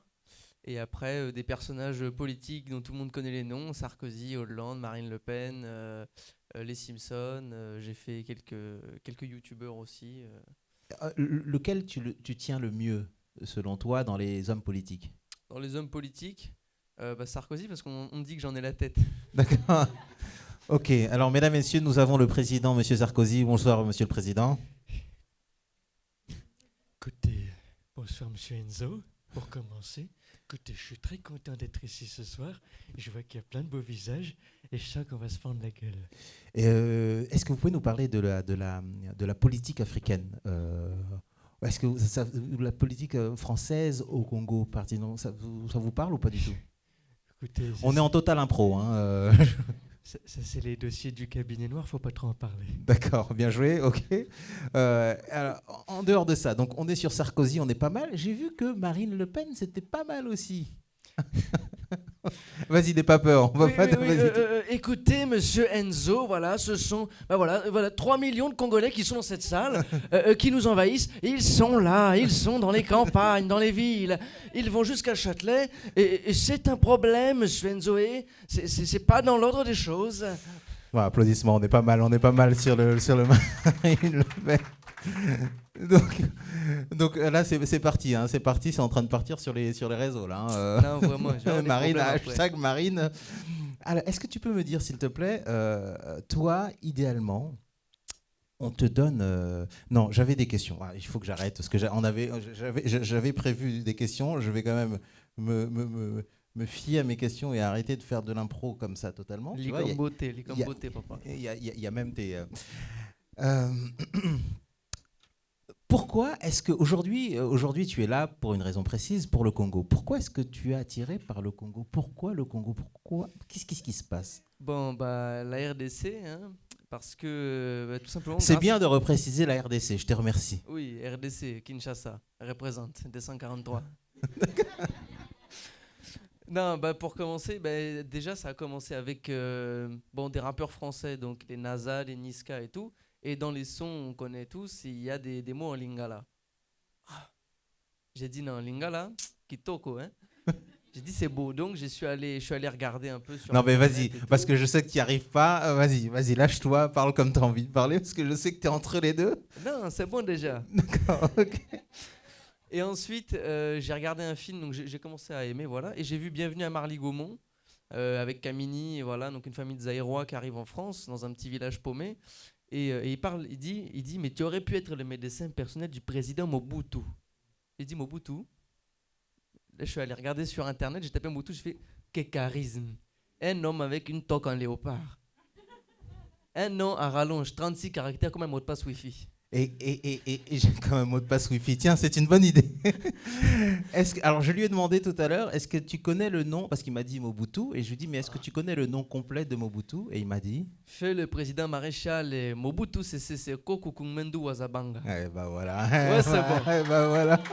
Nayebi pour mon thème. Et donc après, j'ai eu des voisins congolais, voilà, qui... Bon, j'avais appris à parler lingala avant, vers mes 16-17 ans, et ensuite j'ai entretenu tout ça avec mes voisins congolais. J'ai acheté une biographie de Mobutu, 450 pages, que j'ai mangé ça.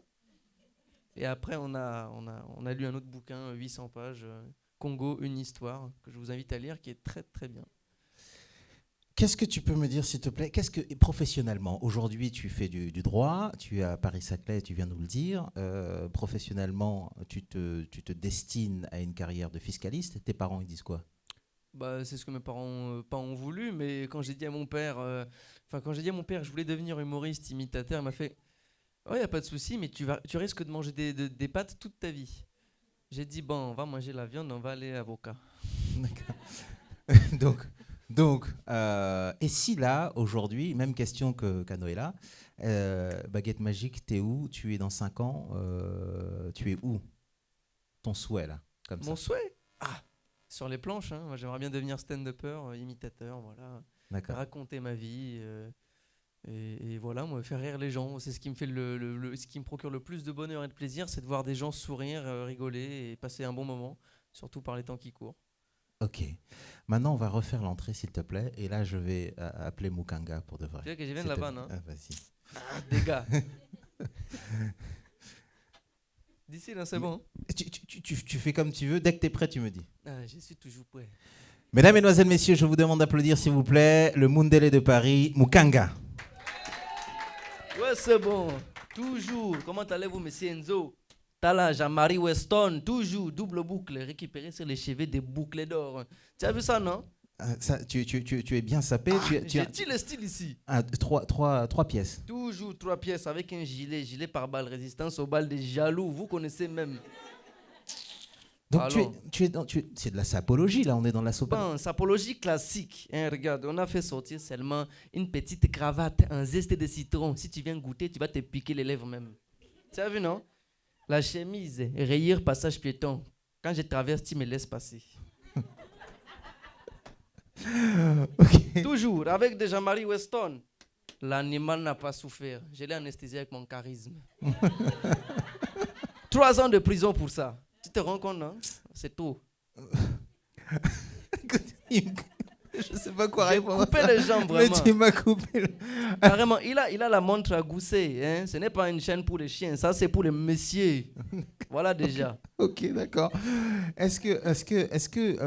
Quel est selon toi le nec plus ultra, le gars incroyable, la personne qui s'habille le mieux? Est-ce qu'il y a quelqu'un, je sais pas, soit en politique, soit dans la chanson, Non, en soit politique, non. D'accord, ok. Ils ont des looks de croque-mort, non. D'accord. C'est vrai, non? Les costumes sont mal taillés, ils ont... Non, tout c'est tout. D'accord. Même pas le jeune président là, Macron. Non, faut laisser ça. Si tu devais conseiller quelqu'un, qui tu aimerais conseiller pour qu'il s'habille mieux? Tous ceux qui font la politique et surtout les jeunes là. Bon, les Louis Boyard et tout, ils s'habillent les jogging et tout. Non, mettez des costumes, attends, on est où? Non, vraiment. Au Parlement, tu viens pas déguisé comme un villageois. Hein? Non, Beaucoup en la fait, mobile. ce qui est assez perturbant et ce qui est troublant, c'est que ça fait pas longtemps qu'il fait ça.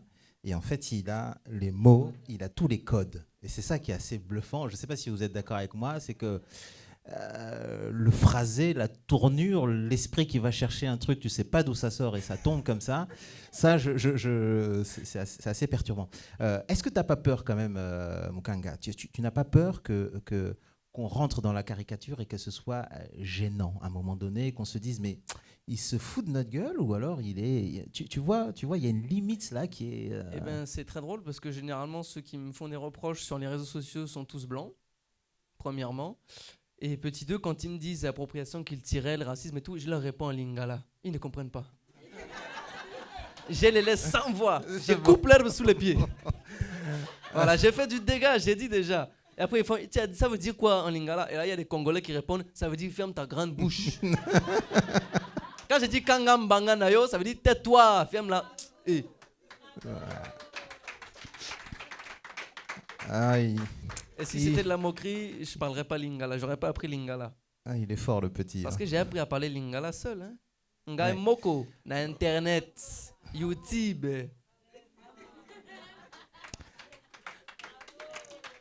Franchement, respect. Tu voudrais aller au Congo un jour? Bon, on va attendre. Le 20 décembre, c'est les élections, vous connaissez. Et on ne dit pas qu'il va être élu. C'est un secret. D'accord. Donc, mais ça fait partie de... Bon, je sais même pas ce que je raconte. De en mes fait. projets. Oui, ça fait partie de tes Oui. projets, ouais, non? L'année prochaine, normalement, si Dieu le veut, ouais, j'aimerais bien aller à Kin. Ouais. Écoute, en tout cas, le jour où tu pars à Kin, je te propose de contacter le cercle Niragongo. On va. Est-ce que vous êtes d'accord? Ouais, Ah. ok, d'accord. Donc on va voir ça. On va essayer de. Tu seras, en tout cas, tu seras aiguillé parce que il faut quand même. Bon, voilà, il faut Faut savoir pas où que tu j'aille vas. vers Bandal, c'est ça? Nayebi, papa, nayebi Kin. Hein?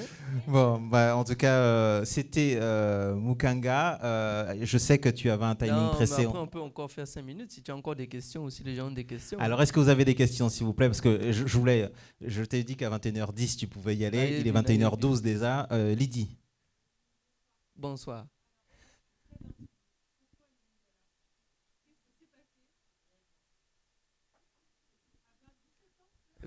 Ah, j'ai commencé à 16-17 ans. Ouais.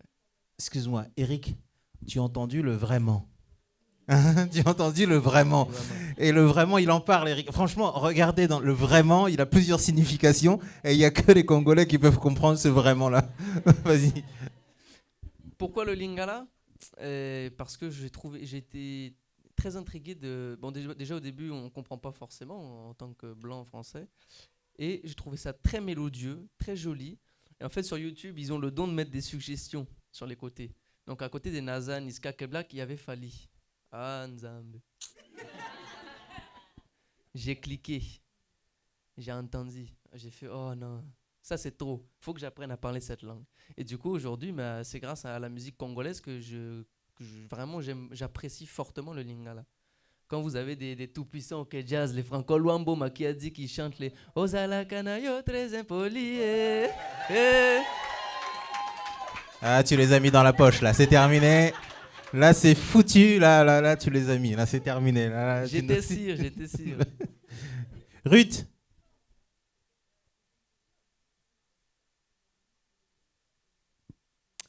Eh ben alors, c'est ça ce qui est assez comique.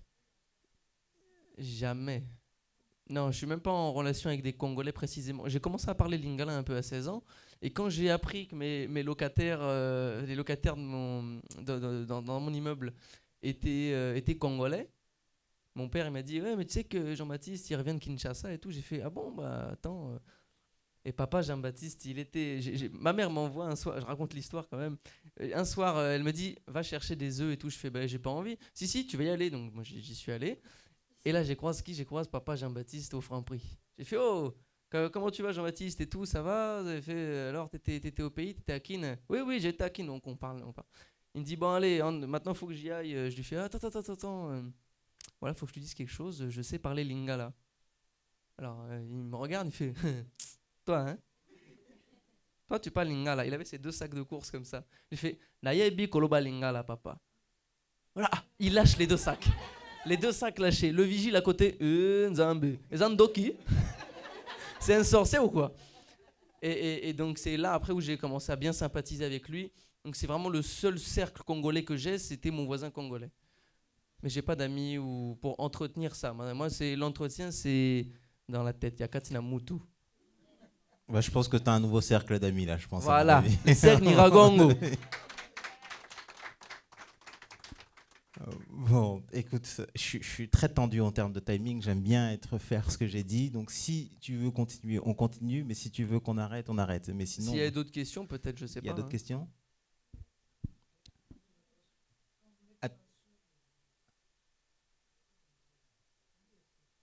Sur la scène?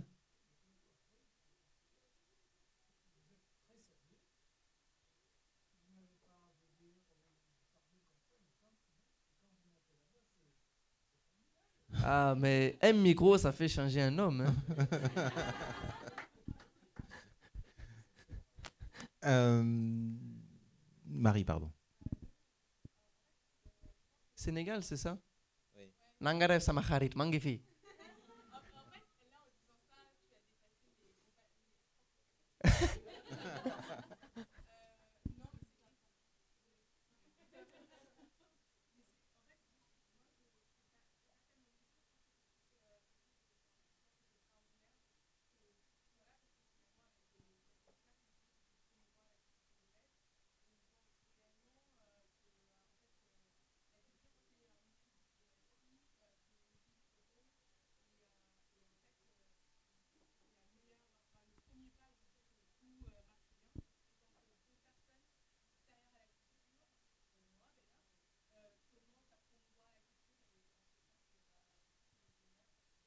Et alors, c'est très drôle que tu dis c'est un outil diplomatique. Tu me parlais de Macron tout à l'heure. Hein. Qu'est-ce qu'il a bu comme bière quand il était à Kinshasa? C'est pas Primus, non? Non, il a bu la Castel. Ah, on boit Primus ou non? Primus, Nkoy et Turbo King. C'est les 3 bières qu'il faut boire dans sa vie quand on est vrai Congolais. D'ailleurs, toi, tu es un amateur de bière. Hein. Il y en a plein. Comme là, ma sanga ezali et sengo ya mokili. Tu le sais toi-même. Oui, mais c'est les tiennes ou on te les a ramenées? Ah, on me les a toutes ramenées. D'accord. Chaque fois. Donc j'ai 3 bières congolaises, la Nkoy, la Turbo King et la Primus. Et j'ai des bières de Tanzanie, j'ai des bières du Bénin, j'ai Côte d'Ivoire maintenant. Non, c'est des gens qui me ramènent parce que je leur demande des amis et Et il me ramène ça, c'est très bon.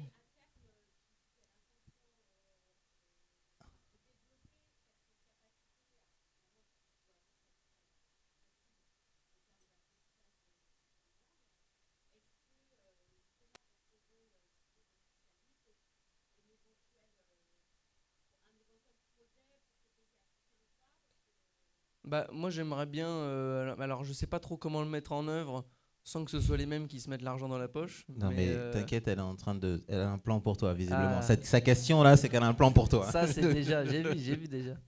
Non mais après l'idée c'est peut-être d'aider à développer des sociétés au Congo, bon principalement les sociétés congolaises et pas les Chinois hein, qui prennent tout.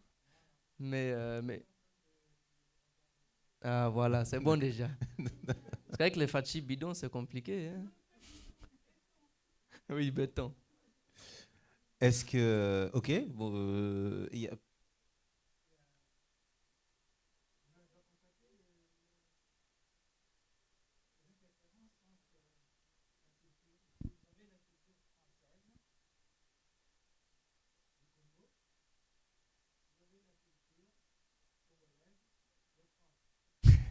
C'est ça déjà. donc c'est exactement pour ça, d'ailleurs,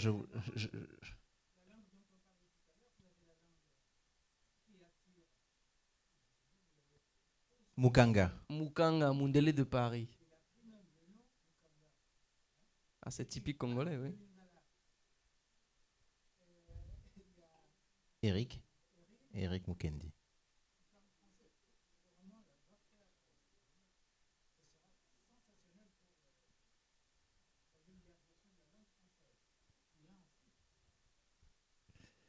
Il y a une. Oh.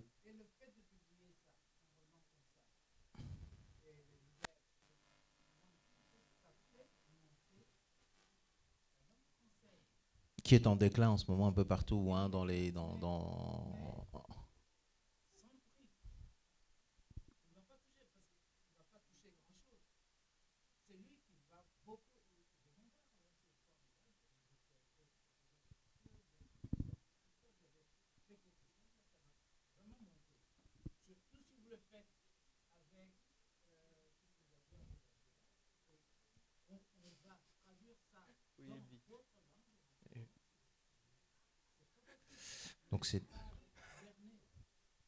Donc on est là, monsieur le professeur de philosophie, il est là. Ça, c'est comme ça qu'on dit. Il y a une question, mademoiselle. Oui.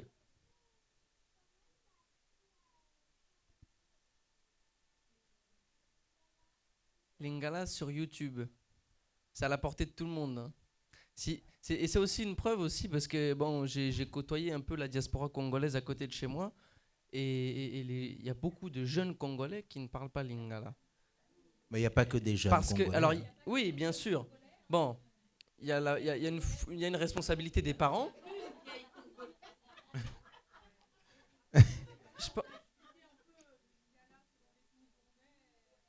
Oui. Bah, il y a quatre dialectes, oui, mais.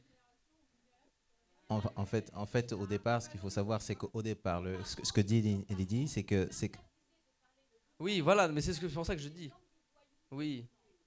Mais donc il y a une responsabilité des parents derrière aussi, voilà. Mais ceux qui veulent se rattraper, c'est largement faisable. Et donc, alors, tu nous envoies, tu envoies les liens sur lesquels tu as appris. On va les. L'ité à Lingala. Ouais, et ben on va simplement apprendre le Lingala.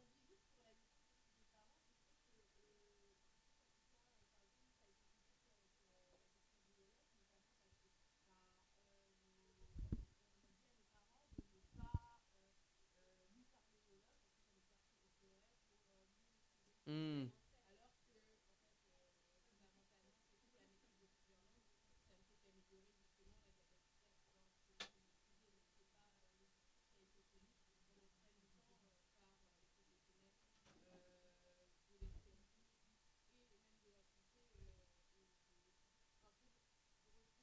pour déculpabiliser les parents et justifier un petit peu, effectivement, c'est tout à fait juste. Est-ce que on va terminer hein, maintenant ouais. Et mais c'est ce que j'allais dire, mais en lui demandant tout à fait s'il pouvait. Est-ce que tu peux nous refaire un de... Est-ce que c'est possible ou pas? Si tu le sens pas, tu ne le fais pas. Ça dépend ce que vous voulez, mais là j'ai rien de prévu spécialement. Un de ce que tu as déjà fait. Un de ce que j'ai déjà fait, c'est celui-là. Hein. Ouais. C'est celui avec ce costume, mais j'avais Ah pas oui. j'avais pas la même cravate. Hein. Donc, Eza Mukanga, les Mundele de Attends, Paris. attends. Excuse-moi, on va bien Attends le quoi faire. Il faut qu'il... Ah, il va Attends faire quoi le cadrage. Donc, Voilà, les cadres numériques. alors, on va le faire. On va le cadrer. Mukanga, qu'est-ce que tu portes sur toi? Ah, aujourd'hui, on est sapé propre. 3 pièces, Misato. 3 pièces, emblème marine. Avec ça, même Marine Le Pen ne peut pas te renvoyer chez toi. Regarde à l'intérieur. Ça, c'est étiqueté. Francis Boum, le futur président du Cameroun. L'homme aux 1000 ficelles. Celui qui ne coupe pas, mais fait chanter les tissus. Ouais, c'est bon. L'intérieur, du coup. Ariston Tweed, couleur lit de vin. Châteauneuf du Pape 94. Les très, très, très belles années. Vous avez vu un peu le pantalon? Le pantalon repassé avec les plis ici. Ça, c'est un pli qui est coupant. Tu t'approches, tu te coupes. Ouais, c'est bon. On parle plus de celle-ci. Les Jean-Marie Weston. Tu entends, non? Je vais casser le sol presque. J'ai mis même les patins antidérapants. Comme ça, si tu rates un pas, tu ne tombes pas. Le bout aiguisé. Il est ferré. Comme ça, chaque pas que j'ai fait. Oh, chaque pas que j'ai fait. Ça va couper les jambes des jaloux qui viennent après moi. Oui, monsieur, je vous en prie, la cravate, comme j'ai dit tout à l'heure, ça, c'est une cravate en zesté de citron. Non, tu viens goûter ça? Tu vas te piquer les lèvres. Laisse tomber. Longwakuna. Je vous en prie, j'ai fait du dégât. Applaudissements à Mukanga. Merci beaucoup. Merci Mukanga, merci merci. C'était vraiment chouette. Écoute, écoute, quand tu viens à Paris, tiens, on va faire des. Allez, le mec il s'incruste. On va faire des trucs. Je serai le noir, en France, et tu seras le Mundele à Paris. Enfin, on va faire un truc comme ça, tu vois. On va essayer. Ok, Camboté, papa. Bon, allez, merci beaucoup, merci à toutes et à tous. Merci C'était Mukanga. Cécile. Merci beaucoup. Ah pardon. d'être, Excuse-moi, tiens, venu. tu peux venir, Voilà. s'il vous plaît, voilà. Ce que Excuse. j'allais faire. Vous remercier vraiment d'avoir participé à cette petite capsule faite pour vous grâce au Cercle Niragongo. On vous a mis là à disposition le QR code qui vous permet d'accéder à notre association, voir si vous avez des expertises à mettre à notre disposition pour que des gens comme Mukanga, comme Eric, comme Noëlla aient la possibilité d'épanouir, en tout cas de multiplier cette possibilité que nous avons dans notre objectif de créer des ponts entre nous, la diaspora congolaise, et les besoins qu'on aurait pu identifier en RDC. Voilà. Merci beaucoup. Sachez que notre plénière, on a une plénière chaque année, vous permet de savoir, d'avoir des panélistes qui vous expliqueront cette année, c'est le thème de l'éducation. Et je trouve que ça s'y prête très très bien, de façon ludique par toi. Mais l'idée, c'est comment faire en sorte pour que l'éducation en RDC s'épanouisse un peu mieux, pour qu'on apprenne mieux, pour que les enfants, les jeunes, les moins jeunes aient la possibilité de trouver la formation qu'il leur faut pour le boulot qu'il leur faut. Nous avons 4 panélistes qui ont accepté de faire partie de notre grande plénière qui aura lieu le 10 novembre. Donc on vous y convie. Ça se passera dans le 3e. Et voilà, toutes les informations. À l'hôtel Saint-Aignan, un voilà. très très joli, un très bel endroit. Donc vraiment, je vous invite vraiment toutes et tous à venir parce que ça va être un grand moment et un moment à la fois très sérieux, évidemment, avec plein de sujets riches. En tout cas, voilà. En tout cas, 1000 merci, Eric. Merci beaucoup. Mes deux papas, applaudissements s'il vous plaît. Eric Mukendi, merci infiniment. Merci à toi, Mukanga, et merci à toi, Noëlla. Merci Mukanga, merci le Mundele de Paris. Et merci à Noëlla, notre chanteuse. Merci infiniment. Donc bientôt, quand le P sort, tu nous le dis. Hein, on le diffuse sur le cercle, d'accord ? Très bien. Et alors, ton Insta à toi, c'est Mukanga? Ok, on sort le téléphone, on s'inscrit tout de suite. Et Insta? Alors, ok, très bien, il va falloir que tu épelles parce que là... Donc c'est R-I-K-E-L-O-G-I-E. Voilà, c'est ça.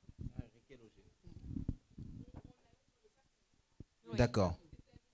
Absolument, c'est pas faux. Merci beaucoup, merci infiniment. Si vous voulez rester manger, vous pouvez rester manger. Sinon, voilà.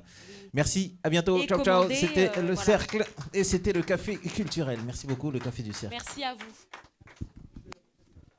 Oui, les ouvrages sont à votre disposition Ah oui. ici, avec nos amis de Gallimard qui ont accepté de venir les mettre à disposition. Alors viens, oui, Au prix de 18,80 €. achetez le livre. Hein.